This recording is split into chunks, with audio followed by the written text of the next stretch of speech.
नारे तकबीर, नारे रिसालत, नारे रिसालत, उलमाए अहले सुन्नत, फैज़ाने हुजूर हाफिज़े मिल्लत, नारे तकबीर, नारे रिसालत। बावक़ार उलमा सदर जलसा मंबा इखलास पैकर मोहब्बत उस्ताज़ुल उलमा हज़रत अल्लामा मौलाना हारून साहिब क़िबला अतालल्लाहु उम्रह वज़ीद मजदुह, आलिम बाअमल उस्ताज़ुल उलमा हज़रत अल्लामा मौलाना अशरफ साहिब क़िबला और नक़ीब जलसा नाज़िम जलसा इज़्ज़त मआब आली जनाब मोहतरमुल मक़ाम लाइक़ सद एहतराम करम फरमा हज़रत सफ़र आज़मी साहब, बड़े भाई हज़रत मौलाना फज़लुर रहमान बरकाती साहब, हमारे शाहनवाज भाई, तमाम ही अइज़ा और साहिब जलसा जो हैं खुर्शीद भाई, उनके अहले खाना व तमाम ही सामईन सामयात, अस्सलामु अलैकुम व रहमतुल्लाहि व बरकातुह। अल्हम्दुलिल्लाह अल्हम्दुलिल्लाहि रब्बिल आलमीन वल आक़िबतु लिल मुत्तक़ीन वस्सलातु वस्सलामु अला सय्यिदिल मुरसलीन व अला आलिहि व अस्हाबिहि अजमईन, अम्मा बाद, फ़अऊज़ु बिल्लाहि मिनश शैतानिर रजीम, बिस्मिल्लाहिर रहमानिर रहीम, फ़ज़्कुरूनी अज़्कुरुकुम वश्कुरूली वला तकफ़ुरून, सदक़ल्लाहु मौलाना अज़ीम। कलमा शरीफ पढ़ें, अशहदु अल्ला इलाहा इल्लल्लाह व अशहदु अन्ना मुहम्मदन अब्दुहु व रसूलुहु सल्लल्लाहु अलैहि वसल्लम। एक मरतबा दुरूद शरीफ भी पढ़ें झूम झूम कर बावाज़ बुलंद, अल्लाहुम्मा सल्लि अला सय्यिदिना मौलाना मुहम्मद। हुजूर का नाम पाक आए, हुजूर का जिक्र खैर हो, तहरीर में या तकरीर में, निजी गुफ्तगू में या मजमे आम में, जब भी हुजूर का इसमें पाक आए, दिल की गहराइयों के साथ, यानी दिल से भी और ज़बान से भी हुजूर पर दुरूद शरीफ पढ़ना चाहिए।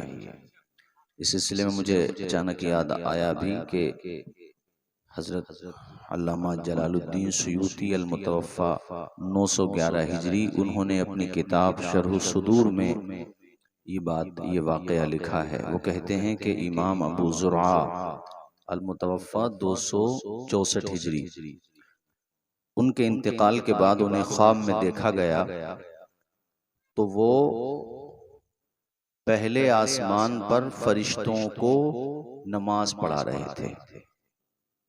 यानी एक मुहद्दिस, एक बड़े आलिम जब दुनिया से तशरीफ ले गए, उन्हें ख्वाब में देखा गया तो वो पहले आसमान पर फरिश्तों की इमामत कर रहे थे। कितनी बड़ी बात हो गई कि नहीं, बोलिए जोर से। फरिश्तों की इमामत कर रहे थे।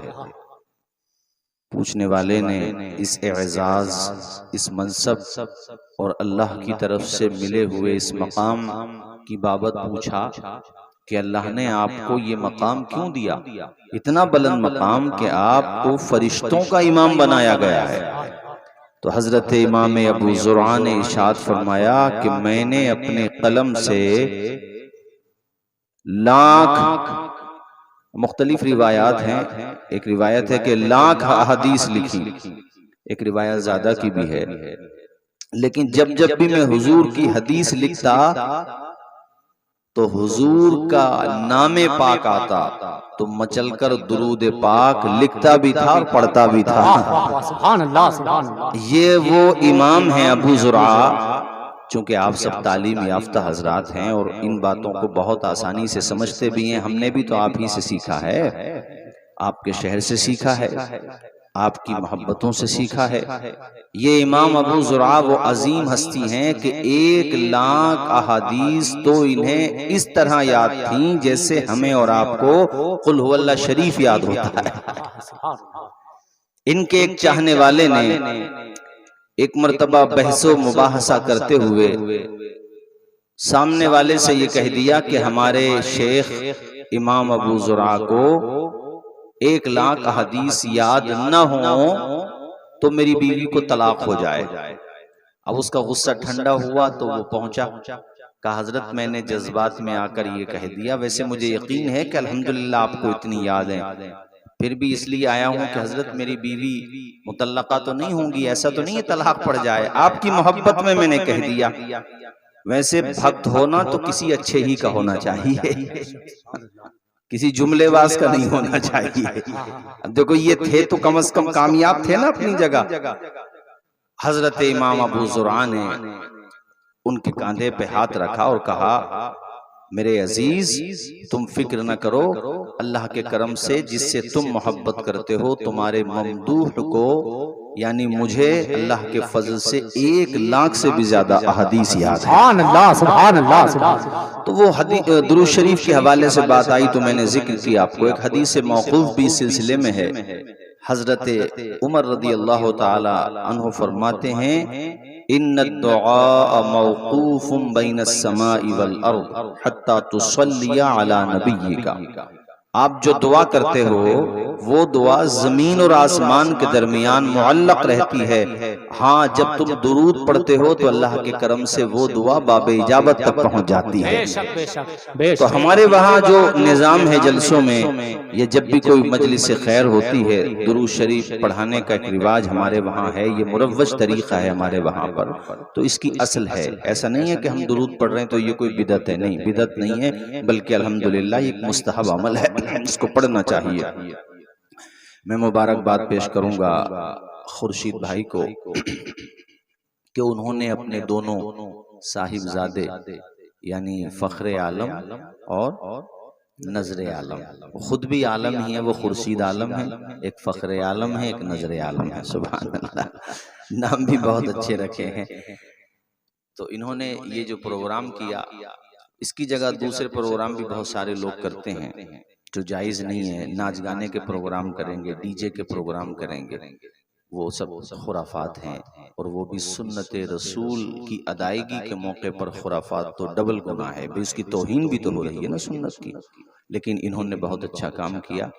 मेरी दुआ है, हम सब की दुआ है, ले स्टेज की आप सब की, मालिक अपने करम से दोनों आने वाली दुल्हनों को उनके कदमों के साथ बरकत के साथ अल्लाह पाक इनके घर में दाखिल फरमाए, ज़ौजैन में खूब मोहब्बत अता फरमाए, और वो दोनों आए तो अपने साथ बरकतों। अभी चंद दिनों पहले ही ये मेरे मुताले में आई हदीस, हुजूर ने फरमाया निकाह के जरिए रिज्क तलाश करो। हालांकि यहाँ एक बात ये दिमाग में आती है कि निकाह के जरिए रिज्क तलाश करने का मतलब क्या है? भाई निकाह हो गया तो खर्चा भी बढ़ गया। अब तक नजर आलम साहब का अकेले का खर्चा था, जैसा खा लिया जैसा पी लिया कोई बात नहीं है। अब बीवी भी आ गई तो उनका भी खर्चा बढ़ गया, लिबास का भी खर्चा है, रिश्तेदारी में आने जाने का भी खर्चा है, अखराजात बढ़ गए। और हदीस कहती है कि निकाह के जरिए रिज्क तलाश करो, यानी हदीस तो ये कह रही है गोया के कि निकाह होगा तो रिस्क बढ़ेगा, और हम देख रहे हैं कि खर्चा बढ़ रहा है। तो इसका मतलब ये है कि वो जो दुल्हन तुम्हारे घर पे आती है बंदे खुदा, वो तने तन्हा नहीं आती, अपने नसीबे का सितारा अपने साथ लेकर के आती है। अब तक अगर तेरी कश्ती भंवर में भी थी तो उसकी कलाई थामेगा, उसकी उंगली पकड़ेगा। अल्लाह ने चाहा तेरे करम से, कितनी अल्लाह ने चाहा तो अब अल्लाह पाक अपने फजल से उसके नसीब की बरकत से डूबती हुई कश्ती को पार लगा देगा। इसलिए निकाह जब होता है तो निकाह से खर्चे बढ़ते नहीं है, बल्कि अल्लाह के करम से रिस्क बढ़ जाता है। ये भरोसा होना चाहिए अल्लाह पर, इत्मीनान होना चाहिए। और माशाअल्लाह इन्होंने हुजूर के जलसे का एहतमाम किया और ये कुरान में रब ने फरमाया कि तुम मेरा जिक्र करो मैं तुम्हारा जिक्र करूं, ना शुक्री ना करो शुक्रिया अदा करते रहो। तो इन्होंने शुक्राना अदा किया। खुर्शीद भाई ने, खुर्शीद आलम साहब ने, कि या अल्लाह खुशी तूने दी, घर पे तूने बच्चे अता फरमाए अपने करम से, जवान हो गए, शादी कर रहा हूँ, ये भी तेरे महबूब की सुन्नत है, तो हम किसी और का जिक्र क्यों करेंगे हैं? हम तो उसी का जिक्र करेंगे जिसके बारे में इमाम अहमद रजा ने कहा, रहेगा यूं ही उनका चर्चा रहेगा, पड़े खाक हो जाएं जल जाने वाले, हम तो उन्हीं का जिक्र करेंगे। और मैं यहाँ ये भी बताता चलूं कि शादी के हवाले से हमारे यहाँ सबसे पहले मालियत देखी जाती है, दौलत देखी जाती है। हालांकि सही ये है कि पहले दीन देखो, और चीजें मिल जाएं बहुत अच्छी बात है, मगर पहले, जोर से बोलो, पहले दीन देखो। दीन देखने का फायदा मैं आपको बताता हूँ। इमाम बुखारी के वालिद का नाम है इस्माइल, और इस्माइल के वालिद का नाम है इब्राहिम, और इब्राहिम के वालिद का नाम है मुगीरा। तो मुगीरा ने अपने बेटे की शादी इब्राहिम की शादी की। अच्छा, इब्राहिम के बेटे जो इस्माइल थे ये बहुत बड़े मुहद्दिस थे, और ये इमाम मालिक अल मुतवफ़ा 179 हिजरी उनके शागिर्द हैं। ये जब जवान हो गए तो इन्होंने अपने बेटे के लिए जो रिश्ता देखा, वहां दौलत नहीं देखी, नबी की मोहब्बत देखी। वहां जब बेटी को देखा तो ये देखा कि वो पढ़ी लिखी है कि नहीं, वो कनीज़े फातिमा ज़हरा है कि नहीं, वो हजरत उम्मुल मुमिनीन आयशा सिद्दीक़ा की फ़क़ाहत की खैरात लिए हुए है कि नहीं। और अल्हम्दुलिल्लाह जहां पे रिश्ता किया वो सारी खूबियों की माहिर थी, वो कनीज़े फातिमा ज़हरा भी थी, वो कनीज़े उम्मुल मुमिनीन आयशा सिद्दीक़ा भी थी, वो उमूरे खानादारी में भी माहिर थी, और दीनदारी में भी वो अपने दर्जे पर पहुंची हुई थी। अल्लाह अकबर, रिश्ता हो गया, निकाह भी हो गया। और मेरे साथियों, अल्लाह के करम से जब वो उम्मीद से हुई, यानी जब वो प्रेग्नेंट हुई, तो वो दिन भी आया जब घर में बेटा पैदा होता है। उस बेटे का नाम रखा जाता है मोहम्मद। जोर से बोलो, क्या नाम रखा जाता है? आवाज आए मुझे।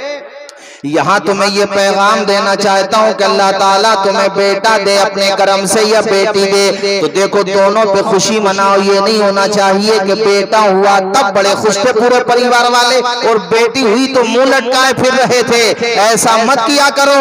अरे बेटियां भी खुदा की रहमत होती है, बल्कि मैं ये कहूँ कि बेटियां ही खुदा की रहमत होती है। बेटा तो नेमत है, नेमत में और रहमत में फर्क है मेरे साथियों। मेरे अजीज दोस्तों, बेटी हो या बेटा, खुशी मनाना चाहिए। मैं ये अर्ज कर रहा था कि हजरत मुहद्दिस इस्माइल के घर पे जो बेटे पैदा हुए उनका नाम रखा गया मोहम्मद। आप भी अपने घर पे जब बेटे पैदा हों उनका नाम रखा करें मोहम्मद।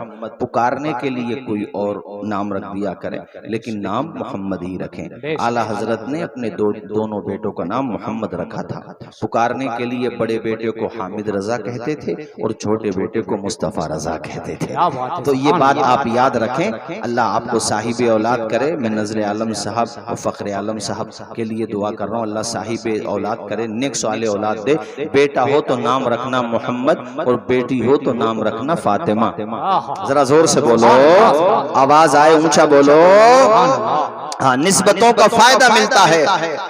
अब देखो, बचपने ही में मैं ये कह रहा हूं आपसे कि निकाह करो तो दीनदारी पहले देखो, पहले दीनदारी देखो, उसके साथ माल है, हसब नसब है, बहुत अच्छी बात है, लेकिन फौकियत दो तो दीनदारी को दो।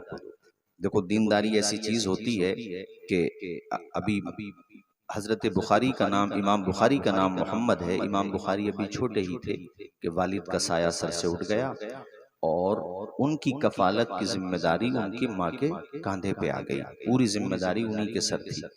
लेकिन देखो, ये होती हैं कनीज़े फातिमा ज़हरा, अपने बेटे के लिए मुसल्ला बिछा करके यही दुआएं करती थी, मालिक तूने मुझे अपने कर्म से बेटा दिया है तो मेरे बेटे को सबसे बड़ा मुहद्दिस बना दे। या अल्लाह, मेरे बेटे को नेक सीरत बना। मैं ये चाहती हूँ मेरा बेटा तेरी राह में वक्फ हो जाए, वो दीन का काम करे। यहाँ से एक पैगाम आपको मैं ये भी देना चाहता हूँ कि आप लोग भी अपने माँ बाप की दुआएं लिया करो। आप लोग उलमा के पास जाते हो, पीराने इज़ाम के पास जाते हो, वो अपनी जगह बिल्कुल दुरुस्त है, जाओ वहां पर, मगर याद रखो हमारी दुआओं में वो असर नहीं है जो माँ बाप की दुआओं में है तुम्हारे लिए। अपने माँ बाप की खूब दुआएं लिया करो। तुम कहोगे मौलाना तौसीफ रजा साहब, माँ बाप की दुआ लेने से मिलता क्या है, माँ बाप का कहना मानने से क्या मिलता है? मैं तुम्हें बताना चाहता हूँ, जो माँ बाप का कहना मानता है, माँ बाप की दुआएं लेता है, माँ बाप से मोहब्बत करता है, तबीयत खराब हो जाए उनका सर दबाता, उनके कदम दबाता है, उनकी पेशानी का बोसा लेता, उनके कदमों को चूमता है, अल्लाह के करम से उसे दुनिया में मोहब्बतों का पैगाम मिलता है। मरने के बाद अल्लाह के करम से उम्मीद है कि हौज़ कौसर का जाम मिलेगा इंशाअल्लाह। जोर से बोलो इंशाअल्लाह। जो माँ बाप का कहना मानेगा उसे दुनिया में इज्जत मिलेगी, मरने के बाद जन्नत मिलेगी। वो जीते जी दुनिया में जन्नत का मजा लेंगे, वो जीते जी दुनिया में जन्नत का मजा लेंगे, वो जीते जी दुनिया में जन्नत का मजा लेंगे, जन्नत का मजा लेंगे। जो बाप को खुश रखेंगे और माँ की दुआ लेंगे। पढ़ो मेरे साथ, जो बाप को खुश रखेंगे और माँ की दुआ। सबसे ज्यादा खुशी तो माँ को ही होगी आज अपने बेटों की शादी की, और एक बाप को कितनी खुशी होती है। मैंने एक बात नोट की, पता नहीं शायद आपने भी इस पे ध्यान दिया कि नहीं दिया, जब बेटे के सर पे सेहरा बांधा जाता है और बारात जाने को तैयार होती है, तो उस वक्त बाप की आंखों में भी आंसू आ जाते हैं और माँ की आंखों में भी आंसू आ जाते हैं। बोलो है कि नहीं? ऊंचा बोलो जरा, बोलो है कि नहीं? और बेटी रुखसत हो तब और ज्यादा, क्योंकि बेटियों के हवाले से माँ बाप के दिल में कहीं ना कहीं ये बात रहती है कि या अल्लाह, अब तक जिम्मेदारी हमारे हवाले थी, हमारी तो औलाद है, हमने खुद खाया नहीं खाया मगर अपनी बिटिया को खिलाया, अपनी बेटी को किसी तरह की कोई तकलीफ नहीं होने दी। मगर चूंकि अब इसकी रुखसती हो रही है, अब पता नहीं इसका खाविन की जहन का है, इसके खाविन के परिवार वाले की जहन के, ये सारी बातें माँ बाप को अंदर से विचलित करती हैं, जिसकी वजह से और फिर एक ये होता है कि रिश्ता औलाद से ऐसा होता है माँ बाप का, खुदाई कसम माँ बाप ना दिन भर कमाए, बेचारी माँ दिन भर काम करे, घर का काम करे, और बाप सूरज बाद में निकलता है, बाप कमाने के लिए पहले निकल जाता मिल्लत नगर से। वो मुबारकपुर गया, सठियाओं गया, मऊ गया, आजमगढ़ गया, जगह जगह कमाने। बाज बाप हजरात तो अदर कंट्री चले जाते हैं ताकि बच्चों का भविष्य अच्छा हो जाए। वो शाम को जब आजमगढ़ से सठियाओं से वापस थका हारा आया, सूरज डूब चुका था, निजाम आलम का तला तुम खामोश हो चुका था, फजा के बंदरीचे सुकूत शब का पैगाम दे रहे थे, दुनिया खर्राटे के आलम में सो रही थी। थका हुआ बाप जब मिल्लत नगर अपने घर पे पहुंचा, उसने बच्चों को चैन की नींद सोते हुए देखा। यकीन माने दिन भर की थकान उतर जाती है बाप की, ऐसी मोहब्बत करता है बाप। वो बाप आज देख रहा है मेरी बेटी की डोली उठ रही है, बहुत रो रहा है। वो बाप जिसका दिल फौलाद की तरह मजबूत है, वो बाप जिसका इरादा भी मजबूत है। माएं उमूमन नफ्सियाती तौर पे कमजोर होती हैं, माओं का हिचकिचाना समझ में आता है, उनकी आहें बुलंद हो जाए रोते हुए समझ में आता है, मगर बाप आज दहाड़े मार के रो रहा है कि बेटी की डोली उठ रही है, कि बाप इतना क्यों रो रहा है। वो जो फौलाद की तरह था, वो जो जिसका सीना मजबूत था, जिसके इरादे फौलादी थे, आज उसकी आंखें भी डबडबा गई, उसके दिल का पैमाना भी आंखों से छलक रहा है। वजह क्या है यार? वजह कुछ नहीं, बस बात यही है, उसके दिमाग में ये बात है कि मेरे कलेजे का टुकड़ा आज दूसरी जगह जा रहा है, कहीं ऐसा ना हो मेरी बेटी को तकलीफ हो, परेशानियां हो। उस वक्त वो बड़ी दुआएं करता है और मैं भी दुआ करता हूं, आप सब भी दुआएं किया करें कि अल्लाह सबकी धी बेटियों को चैन और सुकून अता फरमाए, उनको करार जिंदगी अता फरमाए। वो मेरे साथियों, इसी तरह जब बेटे के सर पे माथे पे माशाअल्लाह सेहरा बनता है, अल्लाह अकबर, माँ भी रो रही है। यार ये गम के आंसू नहीं, खुशी के आंसू हैं। ऐसा नहीं कि उन्हें गम हो रहा हो इसलिए रो रहे, नहीं, खुशी के आंसू हैं। मगर उन आंसुओं को अल्फाज का पैरहन देकर तो देखो, उन आंसुओं को आप उन आंसुओं के दर्द को समझ के देखो, उन आंसुओं के पीछे छुपे हुए फलसफे को समझ के देखो। दरअसल उन आंसुओं के पीछे कहानी छिपी हुई है कि मेरे बेटे, अब तक तेरी जिम्मेदारी हम संभाल रहे थे, मगर अब इस घर में वो दौर भी आएगा कि हम बुढ़ापे की आगोश में जा रहे हैं, तू हमारी जिम्मेदारी संभालेगा। मेरे लाल, शादी के बाद बदल न जाना, अपनी जिंदगी का दस्तूर मत बदल देना, दुनिया वालों की तरह अपना तर्ज सुखन मत बदल देना, अपना बर्ताव मत बदल देना। मेरे लाल, तू मुस्कुराता रहेगा, तेरे बूढ़े माँ बाप को करार मिलता रहेगा। ये मत सोचना कि हम तेरे ऊपर टिके हुए हैं, तेरे टुकड़ों के भूखे हैं, तेरी कमाई के भूखे हैं। नहीं, हमें तेरी दौलत नहीं चाहिए, तेरी मोहब्बत चाहिए, तेरा प्यार चाहिए, तेरा प्यार चाहिए। ऐ मेरे लाल, बस हम यही चाहते हैं कि तू मुस्कुराते रहना, और हमें जिस तरह से अब प्यार देता है शादी के बाद, इसी तरह से प्यार देते रहना। मैं देखता हूं ऐसी औलाद भी है आज भी। मैं तो तकरीरों में जाता हूं, मुझे बहुत सारे बूढ़े माँ बाप मिलते हैं, 80 साल के, 90 साल के। अभी मैं एक जलसे में था, इधर अपने हमारे मतलब उधर मुरादाबाद की तरफ ही की बात है, गांव में मैं गया, मुझे बड़ी खुशी हुई। मैंने सोचा यार जलसों में बताऊं, लोगों पे असर पड़ेगा। वो तकरीबन 80 प्लस थे, 82-83 साल उनकी उम्र थी। वो आए, मैंने माँ बाप के हवाले से तकरीर भी की, बाद में आकर के कहने लगे, मौलाना साहब आपने जब फर्मा बरदार औलाद का जिक्र किया तो मैंने सोचा मैं आपको अपनी औलाद के बारे में बताऊं। कहने लगे, मेरा बड़ा बेटा जो है तकरीबन 50 साल का है, बाल बच्चे भी अच्छे खासे उसके समझदार हो गए, लेकिन आज भी अगर मैं डांट दूं तो इतना अदब करता है कि अदब की वजह से सर उठाकर मेरी तरफ को देखने की उसकी हिम्मत नहीं होती है। मैं कितना ही डांट दूं, ऐसे ही सर नीचे डाले रहता है, सुनता रहता है। अल्लाह अकबर, ऐसी ही औलाद बनो कि तुम्हारे माँ बाप तुम्हारी मिसाल दें। तुम्हारे माँ बाप जब जाएं अजीज या मस्जिद में नमाज पढ़ने के लिए, चर्चा अगर माँ बाप के हवाले से होने लगे, बाहर बैठ के चाय पी रहे हो और जब फर्माबरदार औलाद का जिक्र हो रहा हो तो तुम्हारा बाप सीने पे हाथ मार के कहे, अल्लाह का करम है कि मालिक ने मुझे नाफरमान औलाद से दूर रखा है, फर्माबरदार औलाद अता फरमाई है। औलाद वो है जिसकी मिसाल उसके माँ बाप बने, औलाद तो वो है जिसकी मिसाल जिसकी मिसाल उसके माँ बाप दे, माँ औरतों में मिसाल दे कि औलाद हो तो ऐसी जैसी अल्लाह ने हमें अता फरमाई। 1988 में देखो फर्माबरदार औलाद और एक तालीम याफ्ता माँ। मैंने इसलिए कहा था कि माँ पढ़ी लिखी होना जरूरी होता है।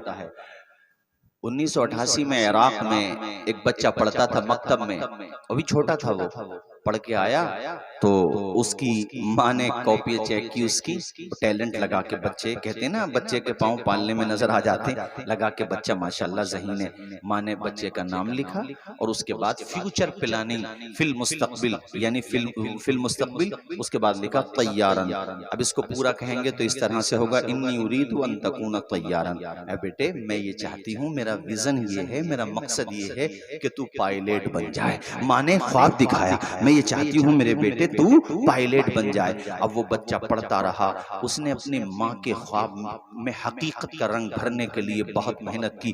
1988 की ये बात है और वो कॉपी उसने आज तक महफूज रखी, अपने ट्विटर अकाउंट पर डाली। अरब मीडिया में बड़ी खबर वायरल हुई, अपने इंडिया में भी ये खबर काफी सोशल मीडिया पे वायरल हुई थी। वो कॉपी का पर्चा भी मौजूद है जिसपे उसने माँ ने लिखा था और उसका बेटा मेहनत करता रहा। और ये जो सन 2022 गुजरा है, इसका आखिरी महीना दिसंबर, वो दिन भी आया। असल में माँ से वो कहता था, माँ तू उम्रा करने क्यों नहीं जाती, हज करने क्यों नहीं जाती?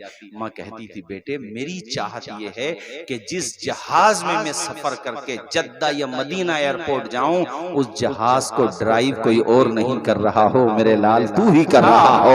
मैं ये चाहती हूँ तू ही पायलट हो। और वो दिन आया सन 2022 में, आखिरी महीने में उसकी माँ उम्रा करने के लिए मक्का शरीफ आई। बेटा एयरपोर्ट पे माँ का इंतजार कर रहा है और जिस जहाज में माँ आई, उस जहाज पे जब माँ चढ़ रही थी सीढ़ियों पे, मेन डोर पे बेटा कैप लगाए हुए खड़ा था। जैसे ही माँ को देखा, उसने अपना कैप संभाला और सैल्यूट मारने लगा अपनी माँ को। माँ करीब में पहुंची, माँ फरते मसरत से रोने लगी। माँ की आंखों में आंसुओं का सैलाब जारी हो गया। अपने जिगर की टुकड़े को कलेजे से चिमटा लिया और बेटे ने कैप को उतारा, कदमों में रख दिया। कहा माँ कैप कदमों में रखूं तब भी हक अदा नहीं हो सकता, सच तो ये है कि सर तेरे कदमों में रख दूं तब भी हक अदा नहीं हो सकता। ए माँ मुझे जो कुछ भी मिला है तेरी दुआओं ही का सिला है। अरे खुद से चलकर नहीं ये तर्ज सुखन आया है, पाँव दाबे हैं बुजुर्गों के तो फन आया है।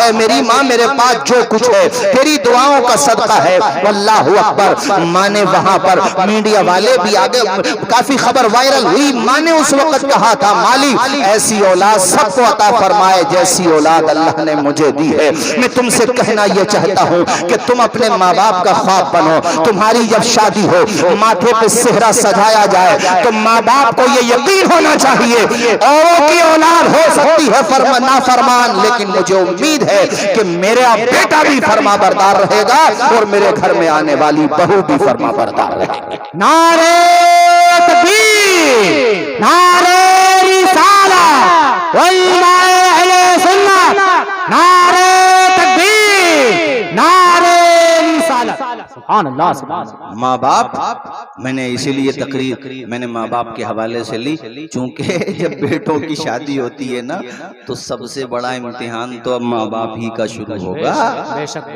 हमने ये भी तो देखा है, चंद पैसे वो कमाने लगे और बाप को जरूरत पड़ जाए कुछ पैसों की भाईजान, तो वो बेटा जिसकी रगों में बाप की मेहनत की कमाई लहू बन के दौड़ रही है और जिसके रगों में माँ का दूध लहू बन के दौड़ रहा है, वो बेटा कहता है अपने बूढ़े माँ बाप से सारे पैसे तुम ही पे उठा दूंगा तो अपने बच्चों का भविष्य कैसे देखूंगा, सारे तुम्हारी तबीयत ही सही नहीं रहती, आए दिन पैसे मांगते रहते हो। तुमने 10, 20, 50 लाख 2 लाख अपने माँ बाप पे उठाए तो नजरें बदल गई तो नजारे बदल गए, तुम्हारे तो चलने के धारे ही बदल गए, तुम्हारे अंदाज ही बदल गए। तुझे वो दिन याद नहीं रहा जब तू आईसीयू में रखा हुआ था, तेरे बाप ने डॉक्टर से कह दिया था जायदाद एक तरफ रखो, मकान एक तरफ रखो, अगर मेरी भी जान देने के बाद मेरे बेटे की जान बचती हो तो अपनी जान मुस्कुराते हुए दे दो।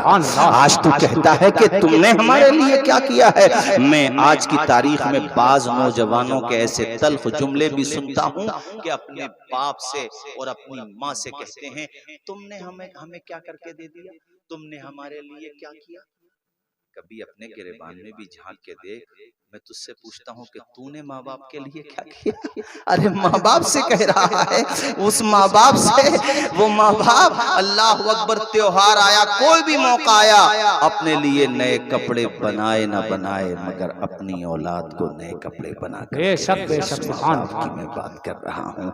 किसी ने कहा था कि नापने वालों ने समंदर की गहराई नाप ली मगर आज तक कोई माँ के ममता के समंदर के करीब भी नहीं पहुंचा। नापना तो बहुत दूर की बात है यार, माँ माँ होती है। ये फसाना नहीं हकीकत है अपनी माँ से, अपनी माँ से जिसे मोहब्बत है। गौर से पे तू क्यों नहीं कहता, गौर से पे तू क्यों नहीं कहता, माँ के कदमों के नीचे जन्नत है। हाथ उठा के बोल दो एक मर्तबा सुभान अल्लाह, सुभान अल्लाह। माँ के नाम पे बुलंद आवाज से बोलो सुभान अल्लाह और जोर से बोलो या रसूल अल्लाह, या रसूल अल्लाह, सुभान अल्लाह। अपने माँ बाप का कहना माना करो, उनका अदब एहतराम किया करो, उनसे मोहब्बत का इजहार किया करो। देखो कुरान मजीद में अल्लाह पाक ने एक जगह नहीं बल्कि मुताद्दिद मकामात पर इरशाद फरमाया। एक जगह अल्लाह फरमाता वक़ज़ा रब्बुका अल्ला तअबुदू इल्ला इय्याहु व बिल वालिदैनि इहसाना। अल्लाह ही की इबादत करो, माँ बाप के साथ हुस्न सलूक करो। एक जगह फरमाया कि हमने बनी इसराइल से ये अहद लिया कि वो अल्लाह की इबादत करें, व बिल वालिदैनि इहसाना, और अपने माँ बाप के साथ हुस्न सलूक करें। यहाँ तवज्जो तलब बात यह है कि अपनी इबादत के फौरन बाद अल्लाह ताला ने माँ बाप का जिक्र फरमाया। इसलिए जिनकी शादी हो रही है उनसे भी कहता हूँ, जिनकी हो चुकी उनसे भी अर्ज करता हूँ, जिनकी होने वाली है उन सबसे कहता हूँ खबरदार खबरदार, कभी ये न समझना कि शादी के बाद माँ बाप से रिश्ता कमजोर हो गया। तुम्हें दोनों को मैनेज करना है, आने वाली दुल्हन का का भी, आने वाली दुल्हन का भी हक अदा करना है और अपने माँ बाप का भी हक अदा करना। मैं तो कहता हूँ जब निकाह के प्रोग्राम होते हैं कि आने वाली दुल्हन को माँ बाप को चाहिए कि वो बेटी का मकाम दें, गोया कि वो अब तुम्हारी बेटी की तरह है। उस पर कोई परेशानी आए, शौहर अगर सताए तो तुम अपने बेटे की तरफ से मत बोलो, बल्कि उस आने वाली बहू की तरफ से बोलो। इंशाअल्लाह वो बहू तुम्हें माँ बाप का रुतबा देगी, माँ बाप का सम्मान देगी और अपने घर जाकर के अपने मैके में जाकर के कहेगी अल्लाह का करम है, हमें तो ससुराल बहुत अच्छी मिली है। अल्लाह अकबर। और इसी तरह से मैं बीवियों से भी कहूंगा कि तुम शौहरों की माँ बाप, शौहरों के माँ बाप को अपने सास ससुर की निगाह से मत देखो, माँ बाप की निगाह से देखो। अगर कभी वो डांट दे, मिजाज के खिलाफ कोई बात कह दें तो उसकी शिकायत मैके में जाकर के ना करो। ये सोचो अब तो यही घर है, यही मरना है, यही जीना है। बहुत सी बेटियां हैं ऐसी, मैं तो चूंकि समाज में रहता भी हूँ और आपकी दुआओं से पंचायतों में भी जाता हूँ, ऐसी बहुत सारे केसेस आते हैं कि ससुराल में बड़ी परेशानियां पड़ी, उन पे बड़ी मशक्कतें आई, मगर घर की तरबियत इतनी अच्छी थी, उन्होंने सब्र का दामन नहीं छोड़ा, फाका कर लिया, परेशानी उठा ली। एक दिन वो आया कि वही घर जो उनके लिए जहन्नम बना हुआ था, खुदा के फजल से वही घर उनके लिए जन्नत का नमूना बन गया। वो उनका अपना किरदार इतना अच्छा। ऐसी कितनी मिसालें हैं, इसलिए मैंने ये बात कही है और सबसे कह रहा हूँ, नौजवानों से सबसे कह रहा हूँ कि माँ बाप का मकाम, मान सम्मान बाकी रखो। और बल्कि मैंने, हो सकता है शायद आपने तकरीरों में सुना भी हो, मैंने काफी जगह कहा है, ये आज भी कह रहा हूँ, घर से जब निकलो, मसलन मैं नजर आलम और फख्र आलम दोनों से, कितने भाई हो भैया? 5 भाई। अच्छा माशाल्लाह, पंजतन पाक की निस्बत से 5 भाई हैं। सुभान अल्लाह। मैं पांचों के 5 भाइयों से कह रहा हूँ कि भाई घर से निकला करो। मसलन आप आजमगढ़ जा रहे हैं या कस्बे भी जा रहे हैं तो बता करके जाओ, और कहीं दूर जा रहे हैं तो माँ का हाथ सर पे रखवा लो और बाप के हाथ को चूम लो, घर से तब निकलो। वो मुनव्वर राना साहब बड़े अच्छे शायर हैं भाई, माँ के बारे में तो बहुत अच्छी शायरी करते हैं। उनके ये अशार सुनिए कि हमारे कुछ गुनाहों की सजा भी साथ चलती है, और कल को भी जब बारात जाए ना तो माँ की दुआ साथ जाना चाहिए भाई, नजरे है ना। जब जाओ घर से तो उनका हाथ सर पे रखवा लो, उसके बाद निकलो, बाप का भी और माँ का भी। हमारे कुछ गुनाहों की सजा भी साथ चलती है, अब हम तन्हा नहीं चलते, दवा भी साथ चलती है। अभी जिंदा है माँ मेरी, मुझे कुछ भी नहीं होगा, मैं घर से जब निकलता हूँ दुआ भी साथ। जिंदाबाद जिंदाबाद। यार मुबारकपुर वाले शायरी नहीं समझेंगे तो क्या गैर मुबारकपुर वाले समझेंगे? ये तो मुबारक है ही अल्हम्दुलिल्लाह। और बात आ गई शायरी की, मुनव्वर राना साहब के मिसरों की, तो फिर सुनो, अगर 5 भाई हो, 6 हो, 10 हो, 12 हो, कितने भी भाई हो, अगर बाज भाई माँ बाप की सेवा नहीं कर रहे, पटरी से उतर चुके हैं, गलत ट्रैक पे चल रहे हैं, तो तुम उनकी तरह मत बन जाना, बल्कि तुम दिमाग में ये बिठा लेना, किसी को घर मिला हिस्से में या कोई दुकान आई, मैं घर में सबसे छोटा था, मेरे हिस्से में माँ। सुभान अल्लाह सुभान अल्लाह। नारे तकबीर, नारे रिसालत, अज़मत वालिदैन, नारे तकबीर, नारे रिसालत। माँ की दुआ देखो, इमामे बुखारी की माँ दुआ करती ना। अच्छा, वो कभी कभी आजमाइश जब आती है ना, एक ही साथ आती है। पहले तो शौहर का साया सर से उठा, अब बाद में जो बेटे थे ना इमाम बुखारी, वो बचपने ही में नाबीना हो गए। अब एक माँ के लिए एक ही सहारा है, वो भी नाबीना, मगर उन्होंने उम्मीद नहीं तोड़ी, अल्लाह पे भरोसा रखा, मुसल्ला बिछाया, तहज्जुद के सजदों में दुआएं हैं, तहज्जुद के बाद दुआएं हैं, यानी तहज्जुद के सजदे में दिल के साथ कहती हैं या अल्लाह मेरे बेटे को बीनाई दे दी। और फिर वो पाकीज़ा माँ, बासीरत माँ, और बहुत बुलंद पाया उनकी हस्ती थी, दुआएं करती। ओ यार, माँ की दुआ कबूल न हो ऐसा नहीं होता, अल्लाह माँ की दुआ को कबूल फरमाता है। किस्मत का सितारा चमका, बंजर जमी पे नूर की बरसात हो गई, और ख्वाब में हजरत इब्राहिम से मुलाकात हो गई। अल्लाह के खलील तशरीफ लाए और आकर के कहा, ए खातून, अल्लाह ने तुम्हारे बेटे मोहम्मद की बीनाई अता कर दी है, अल्लाह ने तुम्हारी दुआ कबूल, बोलो कबूल कर ली है। सुबह को जब उठी, अपने बेटे यानी इमाम बुखारी, उन्हीं का नाम मोहम्मद है, उठाया और कहा बेटा जरा आंखें खोलना। उन्होंने आंखें खोली। अब देखता हूँ कितने समझते, मैं दो मिसरे पढ़ूंगा इसी मौके पर, देखता हूँ कितने लोग समझेंगे मेरी बात को जो मैं समझाना चाहता हूँ। उन्होंने आंखें खोली, उन्हें नजर आ रहा था, उन्होंने आसमान की रंगत नहीं देखी, जमीन की वुसअत नहीं देखी, सबसे पहले रोशनी मिलने के बाद अगर देखा तो माँ का चेहरा देखा और कहा माँ मुझे तेरा चेहरा भी साफ नजर आ रहा है और आप जो चादर ओढ़े हुए हो सुर्ख रंग की, वो चादर भी साफ नजर आ रही है। और हमें आपको भी पैगाम दिया कि तुम भी जब सुबह को उठा करो तो मोबाइलों की स्क्रीनें मत देखा करो, दुनिया के नजारे मत देखा करो, पहले माँ का चेहरा देखा करो और फिर ये दो मिसरे पढ़ लिया करो। ए अंधेरे देख ले मुंह तेरा काला हो गया, माँ ने आंखें खोल दी घर में उजाला हो गया। जरा जोर से बोलो, घर में आवाज आए, घर में। ये दुआओं का फायदा होता है यार। कितनी खुशी होगी आज इनकी माँ को कि उनके बेटे माशाल्लाह, एक की बारात कल जाना है और जो दूसरे बेटे हैं उनकी बारात परसों जाना है इंशाल्लाह। बोलिए इंशाल्लाह और जोर से बोलिए इंशाल्लाह। और महफिले मिलाद कर लो, नाम भी कितना अच्छा रखा, महफिले मिलाद। चूंकि हुजूर का मिलाद ना होता तो आज कोई शादियां थोड़ी होती। बेशक। अरे जब दुनिया ही ना होती तो बेशक शादियां कहाँ से होती? हुजूर के सदक़े ही में तो है सब कुछ। आवाज आए मुझे, सब कुछ हुजूर ही के सदक़े में तो है। तो इसलिए उन्वान भी बड़ा अच्छा रखा। मैंने जलसे का उन्वान देखा, दिल बाग बाग हो गया। बड़ा प्यारा उन्वान रखा, महफिले मिलादे मुस्तफा। सुभान अल्लाह, हुजूर ही के सदक़े में तो सब कुछ मिला है। अरे वो जो न थे तो कुछ न था, वो जो न हो तो कुछ न हो, जान है वो जहान की, जान है तो जहान है। और हमारे नबी के जो वालिद माजिद हैं हजरत अब्दुल्ला, उनकी निकाह की दास्तान भी सुनते चलो। मुझे अचानक याद आ गई आपकी दुआओं से। वो बाहर कहीं गए हुए थे, उनके बारे में पढ़ रखा था। यहूदियों ने अच्छा अलामत जब उनकी पेशानी पे देखी तो वो समझ गए कि आखिरी नबी इन्हीं की पुश्ते अथर से पैदा होंगे। उन्होंने चारों तरफ से हमले शुरू कर दिए। जहां पे उन्होंने हमला किया उसी के पहलू में हमारे नबी के नाना थे, आए हुए इत्तेफाक से थे वो।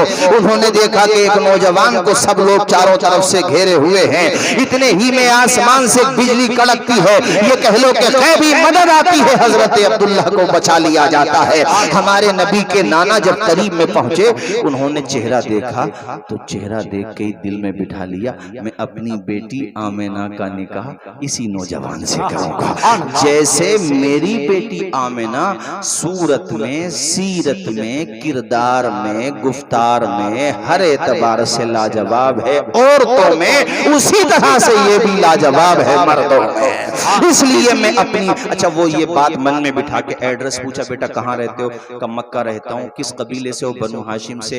अपने परिवार में किसी का नाम बताओ।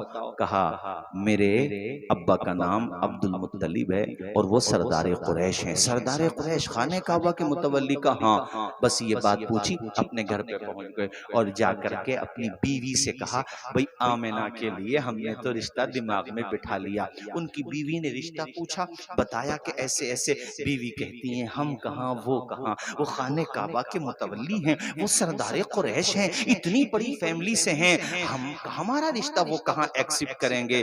उनके शौहर ने कितना प्यारा जवाब दिया था, जो तारीखी जुमला है उन सबों के लिए जो अपनी बेटियों और बेटों के रिश्तों के लिए कोशा हैं। उन्होंने कहा था अच्छे अखलाक वाले, बुलंद किरदार वाले दौलत नहीं देखते हैं, बेटी की सीरत और सूरत।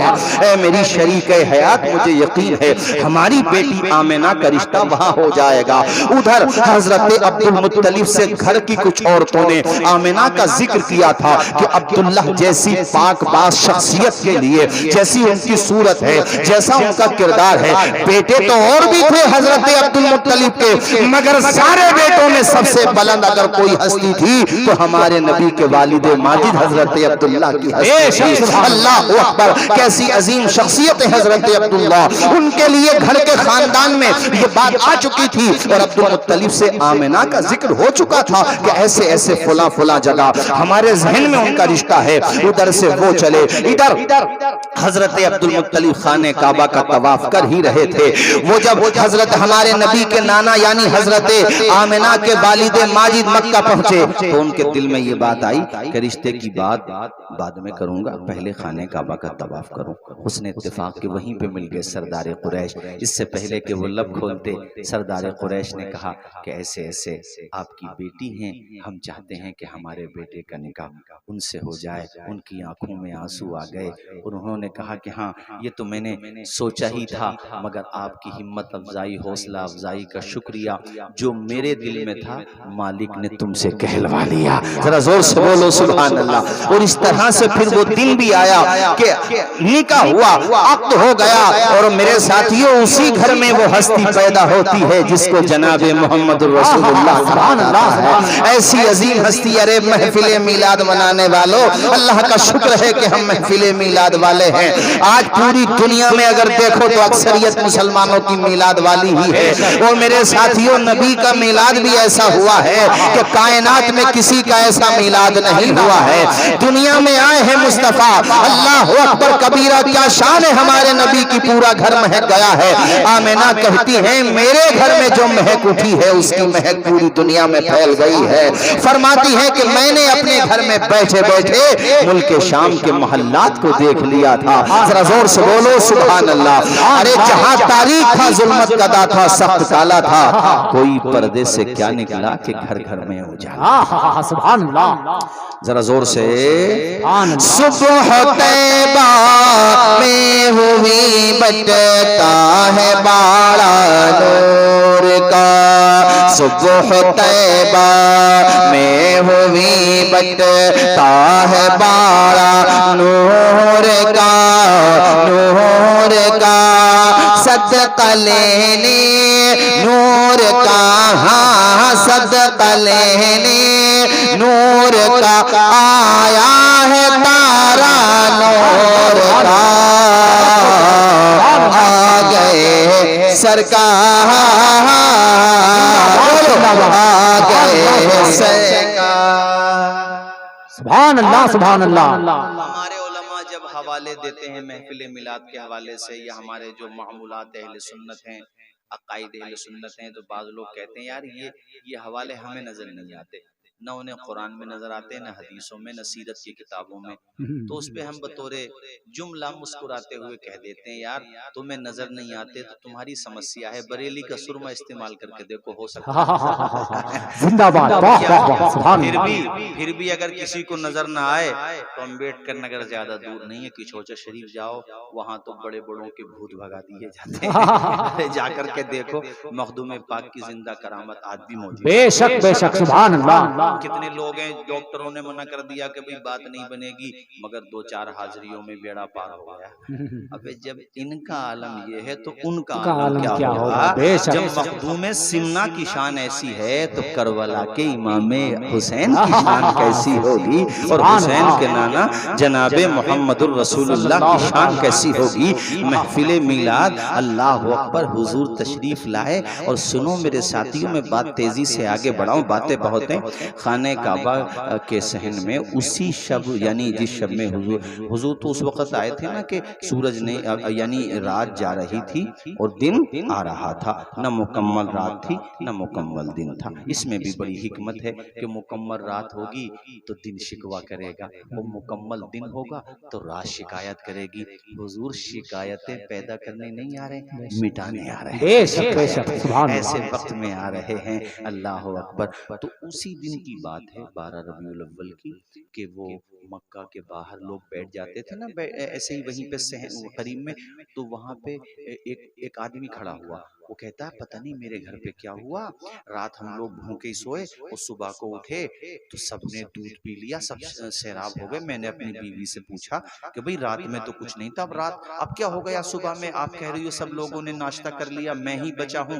बीवी ने कहा ये तो हमें भी नहीं पता क्या हुआ, बस हमने इतना देखा कि बकरियों के थन दूध से भरे हुए।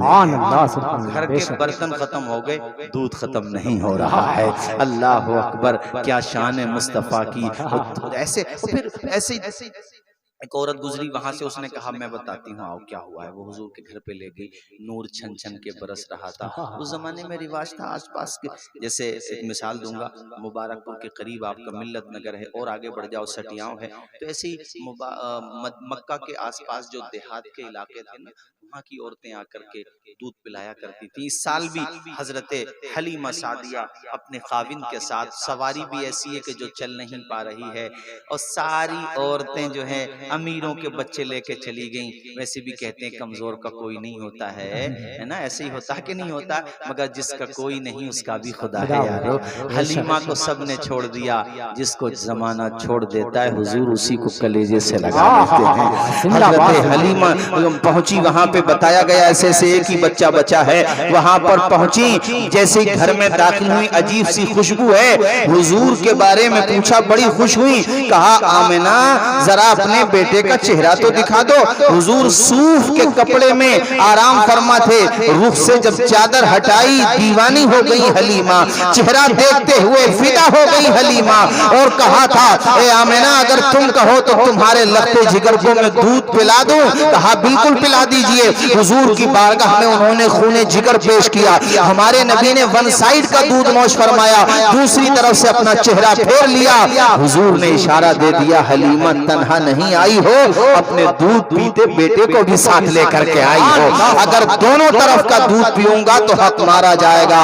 मैं किसी का हक मारने नहीं आया हूँ, बल्कि लोगों को उनका हक दिलाने आया हूँ। मैं भूखों को खाना खिलाने आया हूँ, मैं प्यासों को पानी पिलाने आया हूँ। हुस्न अखलाक की अनमोल निशानी दे दो, गम के ठहरे हुए दरिया को रवानी दे दो। तुम हुसैनी हो तो एहसान के मशकीजे से कोई दुश्मन भी अगर मांगे तो पानी दे दो।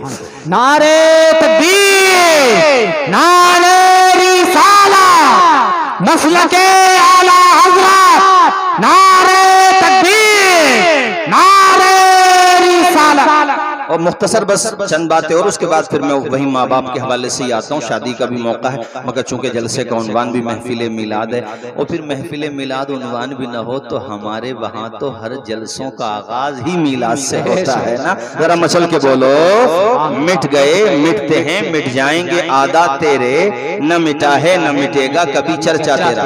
ये तीन बच्चों जो उठो, एक बेटा उठो, इधर आओ, आको बैठो। ये बच्चे जो हैं आजकल बच्चे थोड़ी पैदा हो रहे हैं, बाप पैदा हो रहे हैं। उधर बैठो, चलो जाओ, अब शर्मा मत, उधर जाओ। ये जब से बैठे हैं इधर बैठो, कोई बात नहीं है। फिर भी बहुत शरीफ बच्चे हैं मुबारकपुर के। बाज जगह तो बच्चे जो है जल से ही में कुश्ती शुरू कर देते हैं। उधर चले जाओ, यहाँ तो गनीमत है। कलमा पढ़े एक मरतबा, ला इलाहा इल्लल्लाह मुहम्मदुर रसूलुल्लाह सल्लल्लाहु अलैहि वसल्लम। हजरत हलीमा हुजूर को लेकर बाहर आई, और उसी सवारी पे जो उधर से चल नहीं पा रही थी, उसी पे जब बैठी तो अब सवारी वो चल नहीं रही है, गोया के हवाओं से बातें कर रही है। वो काफिला जो पहले निकल गया तो उसके करीब पहुंची, उन्होंने मजाक उड़ाना शुरू किया, हलीमा लगता है तेरी गुर्बत देख के किसी मक्का के मालदार आदमी ने तुझे सवारी दे दी है। हलीमा ने कहा आंखें खोल के देखो, सवारी नहीं बदली है, सवार बदल गया है। ये जो देख रही हो ना, जिसे तुम यतीम समझ के छोड़ आई थी, इसी बरकतों वाले बच्चे का करम है। वो घर पे पहुंची तो घर पे गुर्बत थी, बकरियों के थन सूख गए थे, दूध नहीं था। हुजूर क्या पहुंचे, कैसी तौकीर तूने पाई हलीमा, मोहम्मद की बनी है तू दाई हलीमा। अब तो आलम ये हो गया, किसी को मेहमान आने पर दूध की जरूरत तो चलो हलीमा के घर, किसी का बच्चा बीमार हो जाता दवा की जरूरत चलो हलीमा के घर, किसी को खाने की जरूरत चलो हलीमा के घर। ए हलीमा तेरा घराना है या खुदा के करम से ये शिफा खाना है। सुभान अल्लाह, हुजूर के कदम क्या पड़ गए मियाँ, बहारें आ गई, बहारें आ गई, सबका बेड़ा पार लगाया जा रहा है। न हो आराम, जिस बीमार को सारे जमाने से उठा ले आए, थोड़ी खाक उनके आस्थाने से हुआ ये कि आस पास की औरतें आ जाती। हजरत हलीमा हुजूर का प्यारा दस्ते पाक पानी में दाखिल करती, वो पानी बच्चों को पिला दिया जाता, उन बच्चों को अल्लाह पाक शिफा अता फरमा देता। अगर बकरियों के थनों में दूध की जरूरत होती, एक दिन तो ये हुआ, सीरत की किताबों में, सीरत इब्ने हिशाम वगैरह में लिखा हुआ है कि एक दिन आसपास की औरतें आ गई, वो कहने लगी हलीमा खुदा ने अगर तुझे दे दिया तो इतनी नुमाइश न कर, हमारे घर के चिराग बंद हो जाते हैं आधी रात के बाद, तेरे घर पूरी रात उजाला रहता है, अगर रोगन ज्यादा है तो किसी गरीब को दे दे। ये क्या बात हुई, पूरी रात तुम चिराग जलाओगी? अरे पहले भाइयों चिराग जला करते थे, आज के नौजवान लड़के तो इनको समझाना पड़ेगा कि पहले लाइटों का दौर नहीं था, चिरागों का दौर था। मगर नौजवानों वो दौर अच्छा था जो चिराग वाला था। ये बड़े बूढ़े बैठे, इनसे पूछ लो, सफेद दाढ़ी वाले माशाल्लाह, इनमें बाज ऐसे भी हो सकते हैं जो हाफिज मिल्लत को जिन्होंने देखा हो या नहीं भी देखा हो तो करीब का जमाना पाया हो, दौर वही अच्छा था पुराना वाला जो गुजर गया। बेशक आज दौलत अगरचे बहुत है मगर मोहब्बत नहीं है, आज तो नुमाइश ही ज्यादा है। आप तो थम्स अप पी के ही खुश हो रहे हैं कि पता नहीं कौन सी नेमत मिल गई। भले आदमियों, देसी घी तो इन्होंने खा लिया, तुम्हें क्या मिल रहा है? अच्छा दौर तो इन्होंने देख लिया, जो बड़े बूढ़े यहाँ बैठे हैं, इनकी फिटनेस, इनकी ताकत, आज देखो कितनी बीमारियां हो रही कि नहीं हो रही। वो चिरागों का दौर जरूर था मगर दिल रोशन थे उस जमाने में। आज लाइटों का दौर है मगर दिलों में अंधेरे हो गए। वो अंधेरे ही भले थे कि कदम राह पर थे, रोशनी लाई है मंजिल से बहुत दूर हमें, वो दौर ही अच्छा था अपना देसी वाला दौर। आज तो ये विदेशी दौर है, आज तो पूछो ही मत। मैं तो जलसों में रहता हूँ तो देखता हूँ रात को 3 बजे 4 बजे भी जैसे घर पे वापस जाता हूँ या कहीं सफर में होता हूँ तो जैसे ये मिल्लत नगर है तो रोड के किनारे पे, कब्रिस्तान के किनारे पे, जहाँ देखो बच्चे हैं, 4-5 लड़के हैं, 6-7 लड़के हैं, कान पे मोबाइल लगा हुआ है। 3 बजे कान पे मोबाइल, क्या मतलब है भाई, कौन सी बीमारी है? तो हमने जब पता किया तो हमें बताया गया कि हजरत जिधर देखो उधर ही इश्क के बीमार बैठे हैं, हजारों मर चुके हैं, सैकड़ों तैयार बैठे। जिंदाबाद,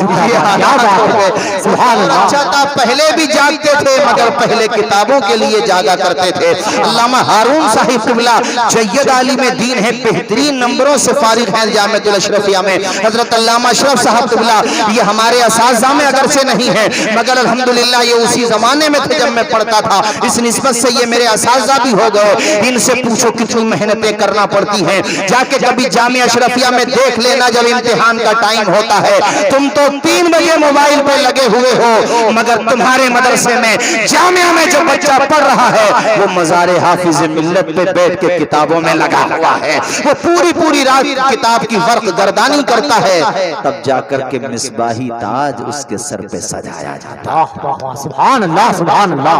चिरागों के बारे में बता रहा था, दौर पहले का ही अच्छा था। अब क्या है, फिल्टर किया हुआ पानी पी रहे हैं फिर भी किडनियां फेल हो रही हैं। आरो लगा लो, अबे आरो ना तू और कुछ भी लगा ले, कोई जबान से जुमला वैसा निकल जाए। आरो लगा लो। अरे पहले तो कुओं का पानी पीते थे, कुएं में मेंढक भी होते थे, थोड़ा सा पाउडर डाल लेते थे और डाइजेशन सिस्टम भी बढ़िया रहता था, गुड़ खाते थे, मठा पीते थे, स्वस्थ रहते थे। अभी भी बड़े बूढ़े बैठे होंगे, 60 साल के किसी 15 साल 20 साल के लड़के का बाजू पकड़ लेना, कलाई छूटेगी नहीं। और ये 20 साल में ऐसे हैं जैसे सारी जान निकल गई, हड्डियों के गूदे निकल गए, कुछ नहीं बचा, तबाह बर्बाद हो गए। वो बचेगा कैसे? पिताजी समझते हैं बेटे लिहाफ ओढ़ के आराम फरमा रहे हैं और बेटे मोबाइल देख के जिंदगी बदनाम फरमा रहे हैं। 25 साल के हो गए, चेहरों की रौनक खत्म। अरे भले आदमियों, 25 साल में तो चेहरा गुलाब की तरह खिलना चाहिए, सेब की तरह रंग होना चाहिए था चेहरे का।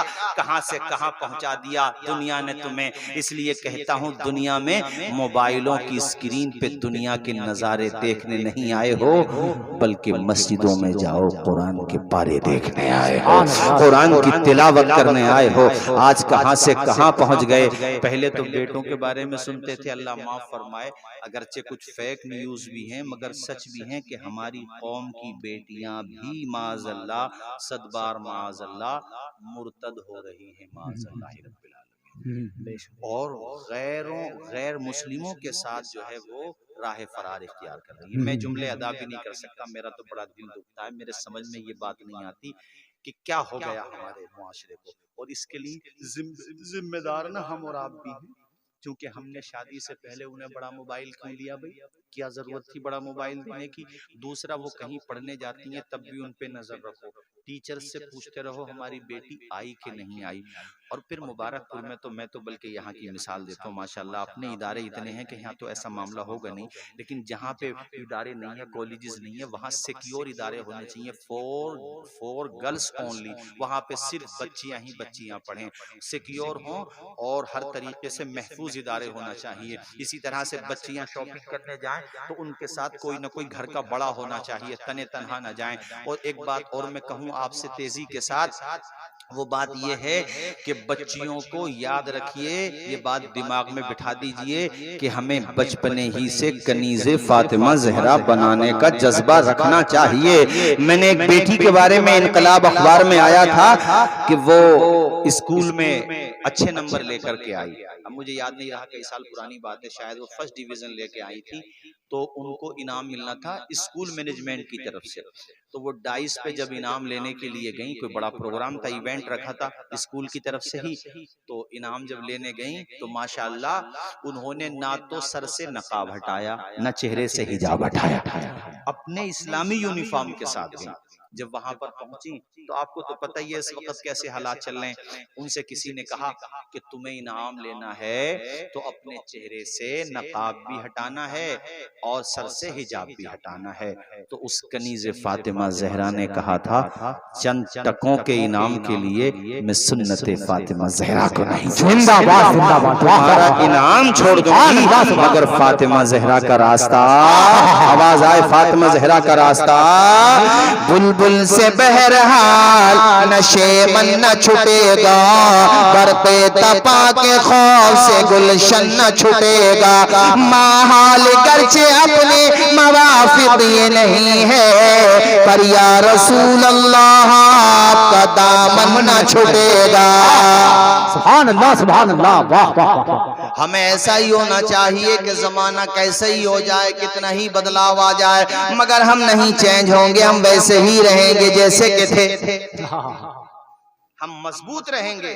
तो मैं वो बता रहा था कि पहले जमाने में चिराग जलते थे, आपके मिल्लत नगर तो खैर उस जमाने में इतना आबाद नहीं होगा, मुबारकपुर में भी जिस दौर में कस्बे में चिराग जलते थे, सबके चिराग बंद हो जाए, एक चिराग जलता रहे तो दूसरों को तो आपत्ति होगी ना भाई। ऐसे ही यहाँ पर, और हम कितने साल पुरानी बात बता रहे हैं, 1500 साल कमोबेश, इतनी पुरानी बात मैं आपको बता रहा हूँ। उस जमाने में तो भले आदमियों चिराग का माहौल, वो भी कितनी वीकनेस होगी, कितनी गुर्बत होगी। तो वो सब औरतें आ गई हजरत हलीमा के घर पे, कबीले की, कहने लगी कि भाई ये बात तुम्हारी ठीक नहीं है, अगर तुम्हारे पास है भी तो नुमाइश मत करो।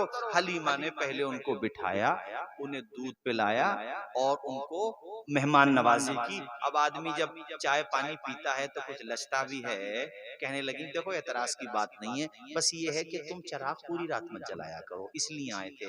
हलीमा ने मुस्कुरा के कहा, मेरी कौम की औरतों, चिराग बुझाने का नंबर तभी तो आएगा ना जब हलीमा चिराग जलाती हो।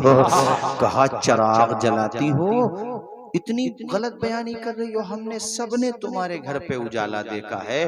तो कहा उजाले की बात है ना, तो ये जो उजाला है ये दुनिया के चिराग का कमाल नहीं है, आमना के लाल के चिराग का कमाल है। जरा जोर से बोल दो, और जोर से।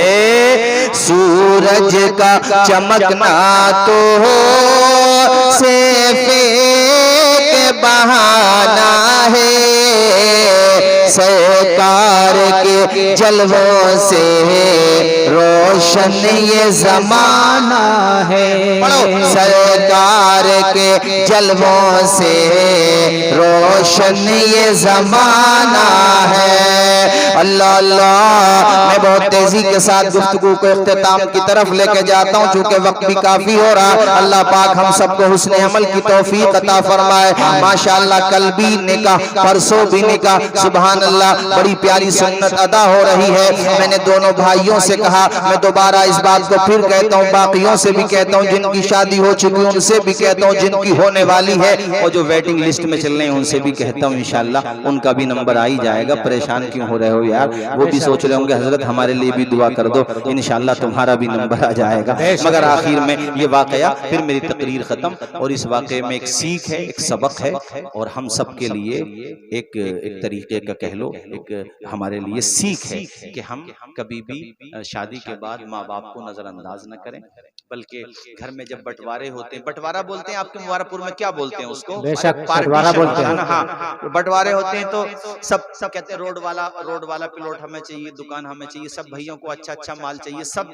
माल की तरफ लगे हुए होते हैं। खुदा के बंदो, कोई तो हो जो ये कह दे कि हमें माँ बाप का साथ चाहिए, कोई तो हो। मैं जो सुना रहा हूँ इसमें यही बात है। दो भाई थे, वालिद का साया सर से उठ चुका था, माँ तन्हा बाकी थी, माँ को बिठाया बीच में। बड़े भाई ने, इस वाकये में बड़ा भाई ऐसा है, किसी और जगह पे छोटा भी हो सकता है, ये तो इत्तेफाक की बात है। बड़ा भाई जो था वो दौलत का बहुत लालची था, उसने एक चाल चली, छोटे से कहा या तुम माँ को ले लो या घर पे बाकी जो साजो सामान है उसे ले लो, प्रॉपर्टी में से जो कुछ भी है वरासत में से वो मिलेगा या फिर माँ मिलेगी तुम्हें, अब तुम जानो तुम्हें क्या चुनना है। छोटे भाई ने रोते हुए कहा बड़े भाई से, ए मेरे भाई, तुमने माँ को दौलत के मुकाबले में ला के रख दिया, जिसके कदमों में अल्लाह ने जन्नत को रख दिया है, उसके मुकाबले में तुमने दौलत को रख दिया, लेकिन तुम्हारी चॉइस है, तुम्हें मुबारक हो, मुझे तुम माँ का आंचल चाहिए, मैं माँ को नहीं छोड़ सकता। बड़ा यही चाह रहा था, वो भाई यही चाह रहा था। उसने कहा ठीक है भाई, तुमने अपनी मर्जी से इस ऑप्शन को चुना है, तो तुम माँ के साथ रहोगे, घर मेरा, दुकान मेरी, जायदाद मेरी, माँ का जेवर मेरा, जो कुछ भी वरासत है, जो कुछ भी घर पे माल है, मालो मता है, वो सब मेरा, तुम माँ के साथ रहो। चंद दिनों तो वो उसी घर में रहे। वो बड़े भाई ने कहा कि भाई तुमने खुद कहा था कि सब कुछ मेरा है, इसलिए तुम अब घर छोड़ो, अपने कहीं भी जा करके रहो। माँ ने ये बातें सुन ली। माँ ने छोटे बेटे की उंगली थामी और रोते हुए कहा चलो बेटे, अब घर ही क्या, हम शहर ही छोड़ देते हैं, जहां से हमें निकाला जा रहा है, हम उस घर में क्या, उस शहर ही में नहीं रहेंगे। मगर नोट करने वाली बात यह है कि माँ ने अपने बेटे को बद्दुआ नहीं दी। ये माँ का कलेजा होता है, औलाद कितना ही बुरा कर ले मगर कभी बद्दुआ नहीं देती है। तुम ये मत कहना कि मिल्लत नगर में तो हमने देखा है, मुबारकपुर में हमने देखा है कि माँ दूसरे अपने बेटे से लड़ती भी है, तो वो लड़ना यहाँ से होता है, यहाँ से नहीं होता। बेशक बेशक, सुभान अल्लाह। जबान से होता है, दिल से नहीं होता है। वरना दिल से अगर माँ बद्दुआ दे दे, सूरज बाद में निकलेगा, तबाही और बर्बादी पहले आ जाएगी तेरे ऊपर। ये तो माँ का कलेजा होता है। वो कुछ कहती भी है तो ऊपर से कहती है, दिल से नहीं कहती है। अपने छोटे बेटे की उंगली थामी, बहुत दूर निकल गई। पहले जमाने की बात है, मोबाइल का दौर नहीं था उस जमाने में, कम्युनिकेशन गैप बहुत था, उस दौर की बहुत पुरानी बात है। वहां पर दूसरे शहर में जाकर के रहने लगी माँ अपने बेटे के साथ, जिसके साथ माँ की दुआ हो, जिसके साथ माँ का आंचल हो। यार वो कतरा भी हो तो खुदा के करम से समंदर बना दिया जाता है, वो अगर गधा भी हो तो बादशाह बना दिया जाता है, वो फकीर हो तो अमीर बना दिया जाता है। इस दास्तान में बिल्कुल ऐसा ही हुआ। बेटा दिन रात कमाता, दिन में भी कमाता, रात को भी कमाता, खूब मेहनत करता। इधर माँ दुआएं देती, रो रो करके दुआ, रिक्कत भरी दुआएं, रिक्कत भरी दुआएं, अल्लाह अकबर, और सोजो गुदास के साथ मांगी जाने वाली दुआएं। माँ दुआ करती, मालिक मेरे बेटे को आबाद कर दे, या अल्लाह उसको शाद कर दे, मेरे मालिक उसको खूब अमीर बना दे, उसको अपने पैरों पे खड़ा कर दे। या अल्लाह मेरा बेटा दिन रात कमाता है, अपना खून पसीना बना करके बहाता है। धीरे धीरे वो बेटा तरक्की करता चला गया। वही बेटा जिसको उसके अपने सगे भाई ने बेघर कर दिया था, अब इतना तरक्की करता चला गया कि वो जो पैसा बचता था खर्चे के अलावा, उसको जमा किया, तिजारत करना शुरू की। उसने पैसा इन्वेस्ट करना शुरू कर दिया। मालिक ने तिजारत में इतनी बरकत दी कि एक दिन वो भी आया कि उस शहर में, वही शहर जो एक मौके पर वीरान शहर था, उसके लिए बेगाना शहर था, उसके लिए कोई अपना नहीं था। आज अल्लाह ने इतना दिया कि उस शहर में सबसे ज्यादा अगर कोई अमीर था तो इसी दुखियारी माँ का वही बेटा था। उससे ज्यादा कोई अमीर बेटा उस पूरे शहर में नहीं था। अल्लाह ने सबसे ज्यादा अमीर बना दिया। देखो माँ की दुआ का असर देखो, जब वो खुदा देने पे आता है ना तो अल्लाह की कसम बिजली को, कड़क शम्मा को ले घर में भी कीड़ों को ग़िज़ा देता है, और देने पे जो आती है करीमी उसकी, एक मांगो तो सो देता है। जिंदाबाद जिंदाबाद, सो देता है। इधर देखो हमारी तरफ। मुबारकपुर वालों, अभी बहुत से हालात आपने देखे होंगे, बस इशारा समझ लेना, मुझे ज्यादा आपको वजाहत की जरूरत नहीं है, आप समझ जाएंगे। हमारे आपके ऊपर जो जहनी तौर पे कमजोर करने की कोशिश हो रही है, हमारा आपका मोरल गिराने की कोशिश हो रही है, समझ गए ना मेरी बात? आपने सब देखा, वो सब आजकल तो सोशल मीडिया का दौर है। कभी इन सारी चीजों को देख के ना मायूस मत हुआ करो, बल्कि अपना मुहासबा किया करो कि हम कितने कमजोर हो गए। रही बात मायूस होने की, तो मायूसी इस्लाम में कुफ्र है। और मायूस हम क्यों हों? क्या हमारा परवरदिगार नहीं है? अल्हम्दुलिल्लाह वो है, वो हमेशा से है, वो हमेशा रहेगा। बेशक बेशक बेशक। दिमाग पे जोर डाल के ये बात सोचा करो कि एक दौर वो था जब हम माँ के शिकम में थे, 3 अंधेरों में थे। माँ के शिकम का अंधेरा, बच्चेदानी का अंधेरा, और जिस झिल्ली में बच्चा होता है उसका अंधेरा। 3 अंधेरों में थे। जब वो 3 अंधेरों में तुम्हें दिल की धड़कन दे रहा था, तुम्हें ऑक्सीजन दे रहा था, तुम्हें जिंदगी दे रहा था, उसने माँ के पेट में तुम्हें बेसहारा नहीं रखा, तो इतने बड़े संसार में वो तुम्हें बेआसरा। बेशक बेशक, सुभान अल्लाह, जिंदाबाद जिंदाबाद। तुम्हारा इम्तिहान जरूर है, इम्तिहान है, मगर इम्तिहान में इंशाअल्लाह कामयाबी भी तुम्हें मिलेगी। इन्ना मअल उस्री युसरा, परेशानी के साथ आसानी भी है। और एक जगह ये जो बाज लोग हमसे भी सवाल करते हैं कि भाई जालिमों का ही बोलबाला है, तो मैं एक बात कहता हूँ, कुरान में ये बात आई है, अमलैतु लिल्लज़ीना कफ़रू सुम्मा अख़ज़्तुहुम। अल्लाह कहता है हम मोहलत दे देते हैं, जिसको हम अपनी भाषा में क्या कहते हैं, रस्सी ढीली कर देना। बेशक बेशक। मगर उसने फिर क्या कहा, सुम्मा अख़ज़्तुहुम। यहाँ फ़अख़ज़्तुहुम नहीं है कि फौरन पकड़ लेते हैं, सुम्मा अख़ज़्तुहुम मोहलत देते हैं फिर पकड़ते हैं। मगर ये नहीं है छोड़ते हैं, पकड़ते जरूर है। मोहलत दी फिरौन को, वो खुद को खुदा कहलवाने लगा, मगर अल्लाह ने जब पकड़ा, जो अकड़ा खुदा ने उसी को पकड़ा। बेशक बेशक बेशक बेशक, सुभान अल्लाह सुभान अल्लाह, बेशक बेशक। जो अकड़ा खुदा ने उसी को पकड़ा, बेशक बेशक। खुदा ने उसी को। आज किसी के पास है इतनी मादी और सियासी ताकत जितनी नमरूद और फिरौन के पास थी? नहीं। 1 मैन 1 पावर थी, जो कह दिया वही संविधान था।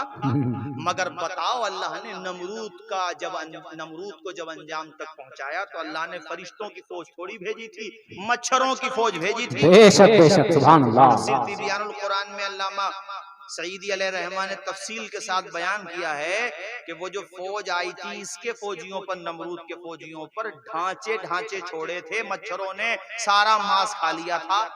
अच्छा, मच्छर है कमजोर, मगर साहब डंके की चोट पे है मामला। यानी ऐसा नहीं है कि पहले हाथ लगाए और फिर उसके बाद खामोशी से डंक मार के चला जाए। नहीं, आप होंगे धन्ना सेठ, हमला करेगा तो ऐलान के साथ करेगा। बेशक बेशक कि लगा लो, ऑल आउट लगा लो, जो चाहो वो लगा लो, कितनी दवाएं छिड़कवा लो, मैं भी अजाब बन के आया हूं दुनिया में। और पावर इतनी है साहब, कोरोना में कहीं ना कहीं सहयोग इनका भी था, मच्छरों का भी। और डेंगू तो देनी नहीं की है, और मलेरिया भी नहीं की वजह से है। ढांचे छोड़े थे बस।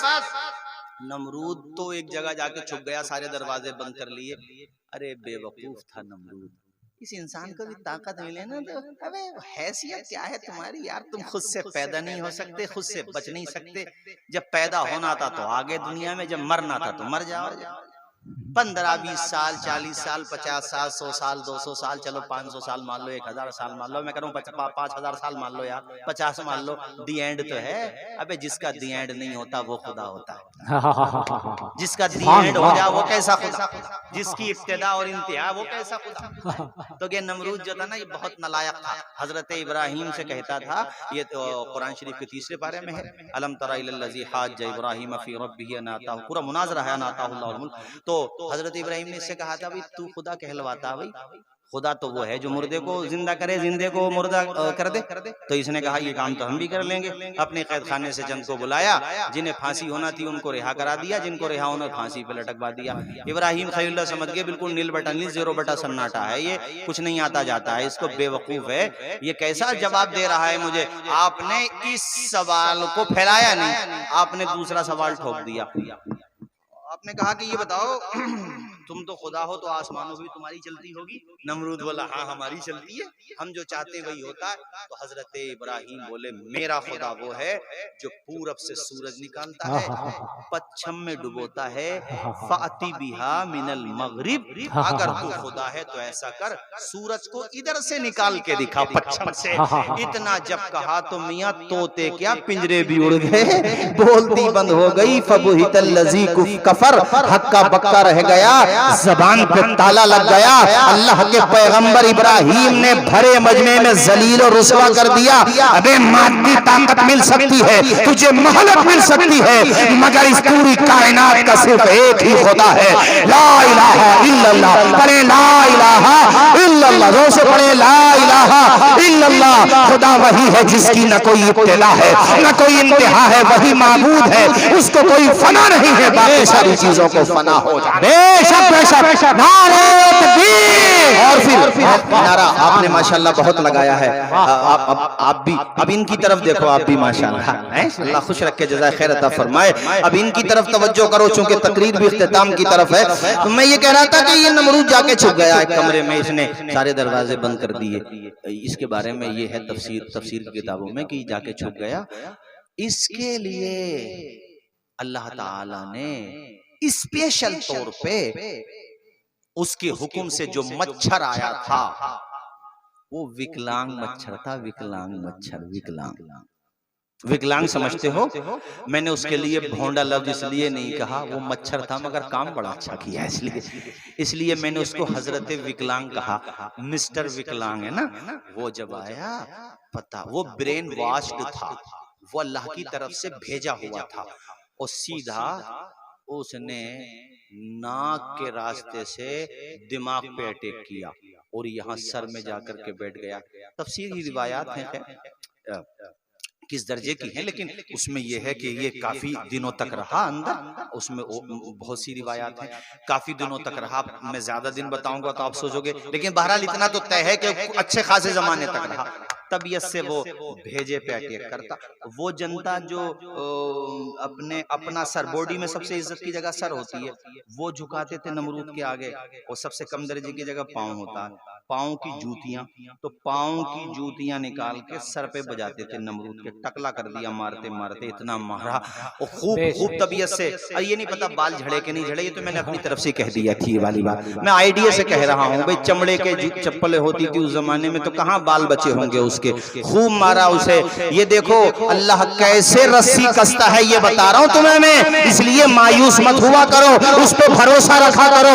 यार माँ के पेट में उसने हमें बेआसरा नहीं छोड़ा है, तो उस पर यकीन रखो, उस पर भरोसा रखो। अंधेरा दूर करने को उजाला कौन देता है, उम्मीदें टूट जाए तो सहारा कौन देता है। शिकम की आग जब बढ़कर कलेजा छलनी करती है, बुझाकर तृष्णगी मुंह में निवाला कौन देता है। वो जो पत्थर में भी कीड़ों को गुज़ा देता है, वही खुदा है जो हम सबके काम बना देता है। तुम उस पर भरोसा तो करो, उसकी तरफ पलट के तो आओ, उसके महबूब का रास्ता तो अपनाओ। आज भी इकबाल की रूह तुम्हें पुकार रही है कि मोहम्मद से वफा तूने तो हम तेरे हैं। ये जहां चीज है क्या लोहो कलम, पूरा मजमा बोले लोहो कलम तेरे हैं।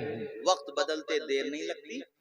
ये तो मैंने आपको इसलिए भी खास तौर पे बताया कि देखो हम सब लोग अपने आप को मजबूत करें। जहनी तौर पे हो गए हम लोग कमजोर, और कमजोर करने में मोबाइल का भी बहुत बड़ा हाथ। कुरान शरीफ निकल गए, कुरान शरीफ जुज़दान में रख के सजा दिए गए ताकों में। अफसोस की बात है कि नहीं, बोलो जोर से जरा। कुरान शरीफ पढ़ो रोजाना, डेली एक रुकू पढ़ो अगरचे, मगर डेली पढ़ो, तर्जुमो तफसीर के साथ पढ़ो, तुम्हारा कॉन्फिडेंस मजबूत होगा। ईमान मजबूत होगा। जब तुम पिछली उम्मतों के हालात कुरान में पढ़ोगे और भी आयात कुरान में पढ़ोगे अलहम्द से लेकर वन्नास तक, तो एतमाद पैदा होता है। इसलिए कि हुजूर दुनिया से यकीनन जाहिरी तौर पे तशरीफ ले गए, मगर हुजूर ने बेआसरा नहीं छोड़ा है तुम्हें। अपना सबसे बड़ा मौजज़ा कुरान अता फरमाया है तुम्हें, उसे पढ़ा करो, सीने से लगाया करो, चूमा करो, उसकी तिलावत किया करो। और मिल्लत नगर में जहां तक मेरी आवाज जा रही है सबसे कह रहा हूँ, धी बेटियों से भी कह रहा हूँ, आपसे भी कह रहा हूँ, अपनी बच्चियों को भी कुरान पढ़ा दो। मैं तो कहता हूँ जहेज का सामान दो मत दो, मगर सीने से लगा के कुरान जरूर दे दो अपनी बच्चियों को, वो घरों में जाकर के कुरान पढ़े। अल्लाहू अकबर। हर लफ्ज को सीने में सजा लो तो बने बात। देखता हूँ कितने लोग समझते हैं अशार बहुत पुराने हैं, मगर ये मुबारक है माशाल्लाह, मुबारक बातें समझते हैं। हर लफ्ज को सीने में बसा लो तो बने बात, ताकों में सजाने को ये कुरान नहीं है। बेशक बेशक सुभान अल्लाह। बड़े सारे लोग ताकों में सजाने को ये कुरान नहीं है। और जब कुरान पढ़ोगे, हाफिज मिल्लत के रास्ते पर चलोगे, तो फिर क्या होगा सुनो। हमने तो समंदर में भी रास्ते निकाले, हमने तो समंदर में भी रास्ते निकाले, यूं हमको मिटाना कोई आसान नहीं है, यूं हमको मिटाना कोई आसान नहीं है, आसान नहीं है। बेशक बेशक सुभान अल्लाह। अल्लाह ने उस बेटे को इतना अता फरमाया कि शहर में सबसे ज्यादा मालदार, किसकी बात कर रहा हूं मैं, है? माशाल्लाह। अरे भाई ये मुबारकपुर है, यहाँ तो एग्जाम लेना भी अपना एग्जाम देना है। एकदम बात समझ लेते हैं। मैंने इसलिए एकदम अचानक वाकया शुरू किया कि आपका जहन भी चेक करूं कि समझ भी रहे हैं या नहीं समझ रहे हैं। आपने फौरन बता दिया। इससे समझ में आता है कि यहाँ वो वाला मामला नहीं है कि तवज्जो हटी दुर्घटना घटी। यहाँ तवज्जो रहती है माशाल्लाह, और तवज्जो भी ऐसी नहीं कि अलर्ट है, हाई अलर्ट पर है माशाल्लाह। कलमा सुना दे एक मरतबा, ला इलाहा इल्लल्लाह मुहम्मद रसूलुल्लाह। हजरत अल्लामा मुफ्ती हारून साहब किबला, इनकी मोहब्बत शफ़क़त है, और हमारे हजरत अल्लामा अशरफ साहब, इनकी मोहब्बत है।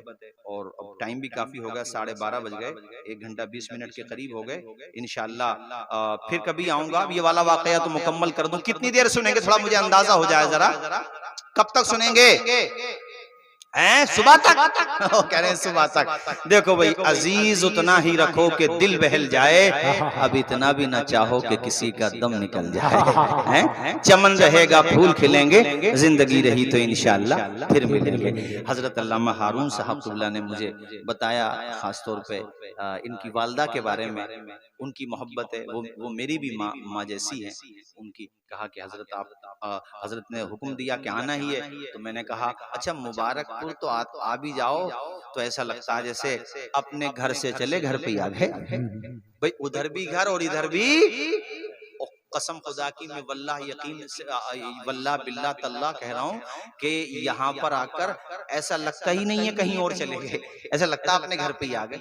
इतना सुकून मिलता है। और मैं तो सच्ची बात बताऊं आपको, इसमें कोई ये नहीं कि मैं अकीदत में गुलू कर रहा हूँ, मैं बिल्कुल रियलिटी बयान कर रहा हूँ। हमें तो जो कुछ भी मिला है, जितना भी मान सम्मान बाकी इदारों में पड़ा, उनकी बहुत मेहनतें शफ़क़तें सब अपनी जगह, मगर मैं ये कहूँगा कि मुबारकपुर अल जामिअतुल अशरफिया ये फहरिस्त है।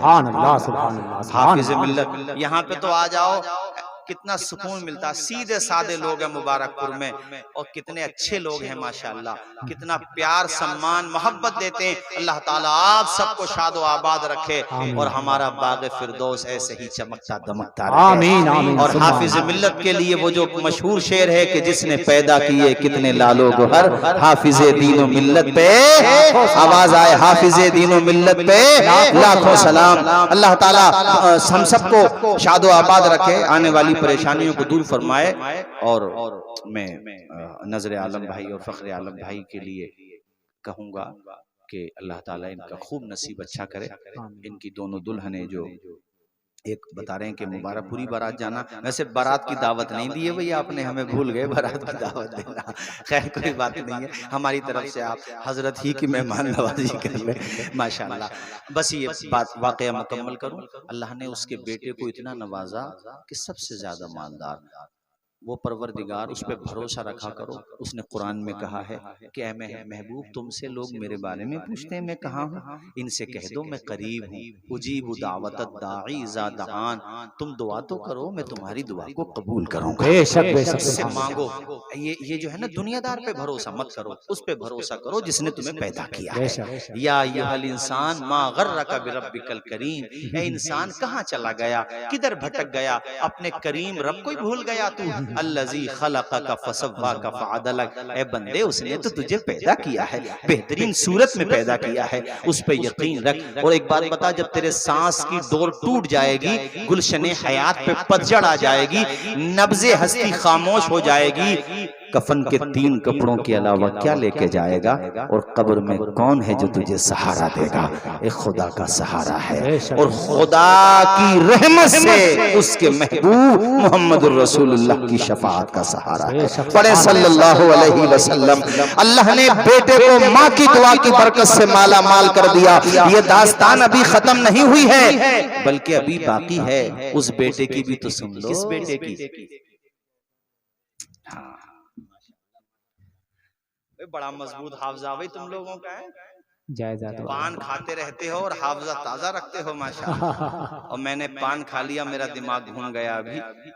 वो पान शायद दूसरा वाला पान था, अब मैं सादा वाला पान खाता हूँ। खैर वो हो जाता है, कभी कभी एक्सीडेंट हो ही जाता है वो, इसीलिए तो कहते हैं कृपया धीरे चलें, है ना, हो जाता है, कोई बात नहीं है।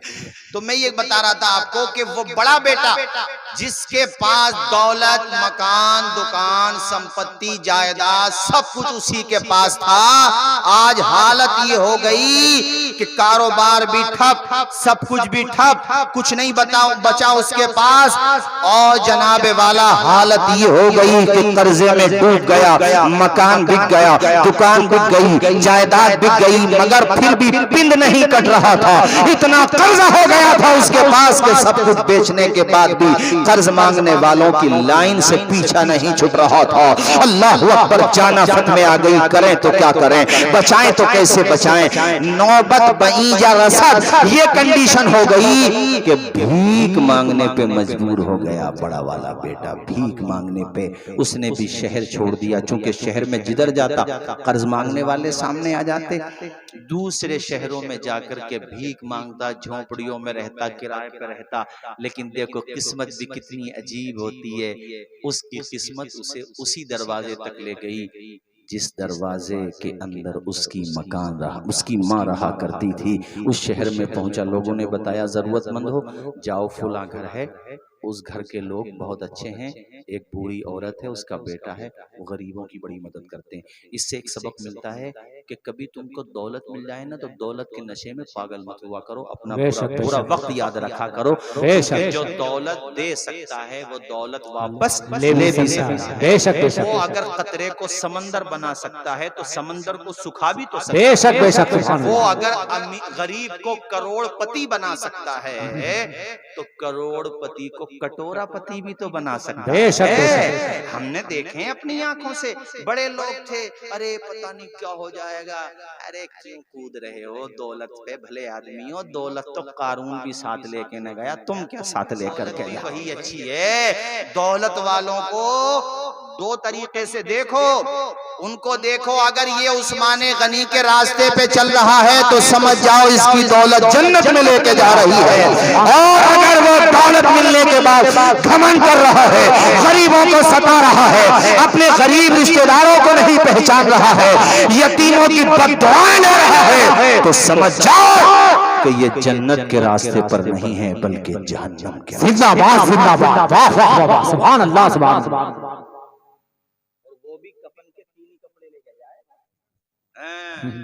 बुर्ज दुबई बनाने वाला जब प्रिंस था यहाँ का दुबई का, जिसने बुर्ज दुबई बनाया, बुर्ज खलीफा, कैसी कैसी इमारतें बनाई कि मिलियन, यार हमसे तो हिसाब भी नहीं लगते इतना, ट्रिलियन बिलियन पता नहीं कितनी, मतलब कितनी दौलत बताते हैं कि उससे गिनो भी तो कई महीने में गिनी जाए, इतनी दौलत छोड़ के गया। जिस दिन मरा था ना ट्विटर पे, उसकी कब्र नंबर 1 पे ट्रेंड कर रही थी और सब यही लिख रहे थे कि उम्रे दराज मांग के लाए थे 4 दिन, 2 जुस्तजू में कट गए, 2 इंतजार में। वो भी जब गया तो ऐसा नहीं कि साहब ये दुबई के बादशाह हैं तो इनके लिए स्पेशल वाला कफन आना चाहिए, इनकी कब्र को एयर कंडीशन कर देना चाहिए, इनकी कब्र में बड़े बड़े हॉल बनाए जाएं, कुछ भी नहीं। वही कब्र थी जो मजदूर की कब्र होती है मेरे भाई, उसके अलावा कुछ नहीं होता है। इसलिए किसी शायर ने कहा था, किसी शायर ने कहा था कि तुम्हारा दबदबा खालिस तुम्हारी जिंदगी तक है, किसी की कब्र में जाकर जमींदारी नहीं चलती। हकीकत रूबरू हो तो अदाकारी नहीं चलती, खुदा के सामने बंदों की मक्कारी नहीं चलती। दोबारा सुनो, हकीकत रूबरू हो तो अदाकारी नहीं चलती, खुदा के सामने बंदों की मक्कारी नहीं चलती। तुम्हारा दबदबा खालिस तुम्हारी जिंदगी तक है, किसी की कब्र में जाकर जमींदारी नहीं। सुभान अल्लाह, सुभान अल्लाह। इसलिए दौलत मिले तो आदमी अपना बुरा वक्त याद करे, गरीबों की मदद करे। खलीफा हारून रशीद, हाँ महमूद, खलीफा महमूद गजनवी जो थे, उनके गुलाम थे अयाज। नाम सुना है आपने? अरे महमूद अयाज बोलते हैं कि नहीं बोलते? बेशक। तो वे गरीब थे, महमूद अयाज जो थे ऐसी गरीब फैमिली से थे, मगर टैलेंट था, अल्लाह ने बड़ी सलाहियत दी थी। बादशाह के मंजूर नजर हो गए तो वो उनको अपने पास ही बिठाते थे अयाज को, और इतना साथ रखते थे कि वो शेर व शायरी में भी देखते होंगे, इकबाल ने जगह जगह उनका जिक्र किया है, साथ ही रखते थे। तो उनके मुसाहिबीन को उनसे हसद हो गया, बोले यार बादशाह इनको बड़ा रिस्पांस देते हैं, बड़ी रिस्पेक्ट करते हैं। तो बादशाहों की ये कमजोरी रही है, अल्लाह माशाअल्लाह, वो मजबूत होते हैं मगर कान के बड़े कच्चे होते हैं। बड़े लोगों में ये कमजोरी होती है, ज्यादातर कान के बड़े कमजोर होते हैं। तो महमूद गजनवी से कहा कि तुम तो इसको इतनी अहमियत देते हो, अयाज को, थोड़ी देर की बात हो रही है 5 मिनट की, अयाज को इतनी अहमियत देते हो, मगर हमें ऐसा लगता है कि ये जो है बगावत करता है। कहा कैसे? कहा ये घर में जाता है जंगल में, वहां क्या करता है ये जा करके? तो उसको भी लगा यार हाँ ये बात तो सही है, जंगल में क्या करता है जब हम इतना अच्छा इसको रिहाइश के लिए सब कुछ दे रहे हैं। अपने लाओ लश्कर के साथ महमूद गजनवी वहां जब पहुंचे, इत्तेफाक ये कि अयाज घर में ही मौजूद था। अंदर पहुंचे तो वहां कुछ भी नहीं था, एक संदूक था, एक बक्सा कह लो, संदूक कह लो, वो था और अयाज था। अयाज ने कहा बादशाह सलामत, लगता है तुम मेरे बारे में बदगुमानी रखते हो। उन्होंने पूरी बात बताई कि हाँ हाँ मुझे ऐसी शिकायतें मौसूल हुई, तो मुझे लगा कि शायद तुम कुछ प्लानिंग कर रहे हो हमारे खिलाफ। अयाज ने रोते हुए कहा हुजूर ये संदूक है, इसको देख लीजिए खोल के। संदूक जब खोल के देखा गया, फटे हुए कपड़े थे, टूटी हुई चप्पलें थीं। कहा हुजूर इसी को देखने आ जाता हूँ रोजाना, बहुत ऊंचे मनसब पे पहुंच गया हूँ ना, रोजाना देखने इसलिए आता हूँ ताकि मुझे याद रहे कि मेरा अतीत ऐसा रहा है, मेरा मुस्तकबिल ऐसा रहा है। इसको देखने इसलिए आता हूँ ताकि तुम्हारे पास बैठने से मेरा दिमाग खराब ना हो जाए। इसलिए इंसान को हर वक्त याद रखना चाहिए, क्या पता कब कैसा वक्त आ जाए, कुछ पता थोड़ी है वक्त की बनमुट्ठी में क्या है। यहाँ पर सब लोगों ने कहा कि वो माँ बहुत मदद करती है गरीबों की, और उसका बेटा भी। तो ये बड़ा वाला बेटा घर पे पहुंचा, इसने दरवाजा खटखटाया। दरवाजा खटखटाना था, वो अंदर से खाना लेकर कुछ साजो सामान लेके बाहर आ गई। पर्दे की ओर से उन्होंने अपने हाथ से सामान दिया। अचानक उनकी निगाह इसके चेहरे के एक हिस्से पे पड़ी, क्योंकि पूरा चेहरा तो नजर नहीं आ रहा था, आधा हिस्सा। माँ तो वो होती है जो कदमों की आहट पहचान ले, बेटे का चेहरा कैसे पहचानती थी। कहा मेरे लाल, मेरे बेटे। माँ की आवाज सुनी तो उसने भी पहचान लिया कि हाँ माँ। दरवाजा खोला, कदमों में गिर गया बेटा जो है। कहा माँ खुदा की कसम मुझसे बहुत बड़ी गलती हो गई, मैं तबाह हो गया माँ, कुछ नहीं बचा। कोई और होता ना तो इंतकाम लेता, बदला लेता, और ये कहता जैसा किया वैसा भरा, मगर ये माँ का कलेजा है, सर पे दस्ते शफ़क़त रखा। कहा बेटे मैं तो हूँ ना तेरे साथ, जो होना तो हो गया। खाना खिलाया अपने हाथों से, वो माँ ने हिम्मत बंधाई उसकी, वही माँ जिसको घर से निकाला था। आज बेटे को भी एहसास हो गया, इस रूए ज़मीन पे खूनी रिश्तों में अगर बेगर्ज कोई मोहब्बत करता है, उसे बाप कहते हैं या फिर उसे माँ कहते हैं। बेशक सुभान ये माँ अल्लाह। होती है। अल्लाह अकबर। माँ ने खाना खिलाया, उसके बाद कहा बेटे तू आराम कर ले, पूरी बात बताता रहा। अच्छा, उस बेटे ने कहा माँ इतना शानदार मकान, तो इस घर में नौकरानी है, नौकरी करती है, ऐसा तो नहीं है कहीं तू बर्तन मांज करके अपना और मेरे भाई का पेट पालती हो? माँ ने कहा बेटे ये घर जो है किसी और का नहीं है, ये घर अल्लाह के करम से तेरी माँ का ही घर है। सुभान अल्लाह, सुभान अल्लाह। तेरे भाई की कमाई में अल्लाह ने इतनी बरकत दी कि ये घर माला माल हो गया है, अल्लाह ने हमें दिया है। कमरे में जाके रात गए, जब उसका छोटा बेटा आया, माँ ने खाना लगाया, बेटा खाना खा रहा है। बेटा कहता है माँ आज तेरा अंदाज बिल्कुल ही अलग है, आज तो बड़ी खुश नजर आ रही है, आज क्या हुआ घर में जो तेरा ढंग भी अलग, रंग भी अलग और खुश भी बहुत है। माँ ने कहा बेटे एक बात बता, किसी माँ का खोया हुआ बेटा मिल जाए तो बताओ उस माँ को कैसा लगेगा। अल्लाह अकबर। इतना कहना था, ढारस बन गई बेटे की। कहा माँ तू पहेलियां मत बिछा, ये बता हुआ क्या है। माँ ने रोते हुए सारी बात बताई। कहा बेटे वो जैसा भी है मेरे तो जिगर का टुकड़ा है ना, उसे मैंने दूध भी पिलाया है, मेरे शिकम में रहा है 9 महीने तक, मेरे बेटे उंगली पकड़ के मैंने उसे भी चलना सिखाया है, वो भी मेरा बेटा है। मैंने उसे परेशान हाल देखा, भीख मांगने लगा है, दर बदर की ठोकरें खा रहा है, इसलिए बेटे मैं तुझसे पूछ रही हूँ, अगर तू कहे तो मैं उसको अपने घर पे ही रख लूं। छोटे बेटे ने अपनी माँ के हाथों को चूमा, रोते हुए कहा माँ तुझे इजाजत लेने की जरूरत नहीं है, हुक्म करने की जरूरत है। माँ तू मुझे जैसा हुक्म करेगी उसी का पाबंद पाएगी। ऐ मेरी माँ अगर वो घर पे आए थे तो उन्हें रोकना चाहिए था, जो गुजर गया वो तो गुजर गया, लेकिन है तो वो हमारे ही भाई, अगर वो घर पे आए थे। माँ ने अपने बेटे की पेशानी को चूमा और कहा फर्मा बरदार औलाद की यही पहचान होती है। उसके बाद कहा ऐ मेरे बेटे उसको मैंने कहीं जाने नहीं दिया, कमरे में है आराम कर रहा है, वो भी सो नहीं रहा था, दोनों की बातें सुन रहा था। वो बाहर निकला, पलकें झुकी हुई हैं, आंखें झुकी हुई हैं, शर्म की वजह से सर ऊपर नहीं कर पा रहा है, चूंकि अपने किए पे बहुत पछता रहा है। उसकी निगाहों के सामने वो सारे मनाजिर हैं कि मैं कितना संगदिल और पत्थर दिल हूं कि अपने हीरे जैसे भाई को, अपने चांद से प्यारे भाई को, अपने नरम दिल भाई को मैंने खुद से जुदा कर दिया दौलत के लिए। हालांकि दौलत रिश्तों के मुकाबले में अहमियत ही क्या रखती है। ये मेरा माँ शरीक भाई है, ये मेरा बाप शरीक भाई है, ये मेरी माँ के जिगर का टुकड़ा है, मेरा छोटा भाई है, मैं तो बाप सम्मान हूँ इसके लिए, मगर फिर भी मैंने घर से निकाला। और दूसरी तरफ इसका दिल कितना बड़ा है, इसके दिल में अल्लाह ने कितनी वुसअत रखी है कि इतना सब कुछ सहने के बाद भी मेरे अदब का दामन नहीं छोड़ रहा है, मेरी मोहब्बत का लिहाज कर रहा है, मेरा हर तरीके से मानो सम्मान बढ़ा रहा है। निगाहें झुकाए हुए हैं, कदम मनो पर भारी हो गए हैं, आगे नहीं बढ़ रहे हैं। हिम्मत किया, आगे बढ़ा और झुकने लगा ताकि पांव चूम ले अपने छोटे भाई के, पांव में सर रख करके गलती माफ करा ले अपनी।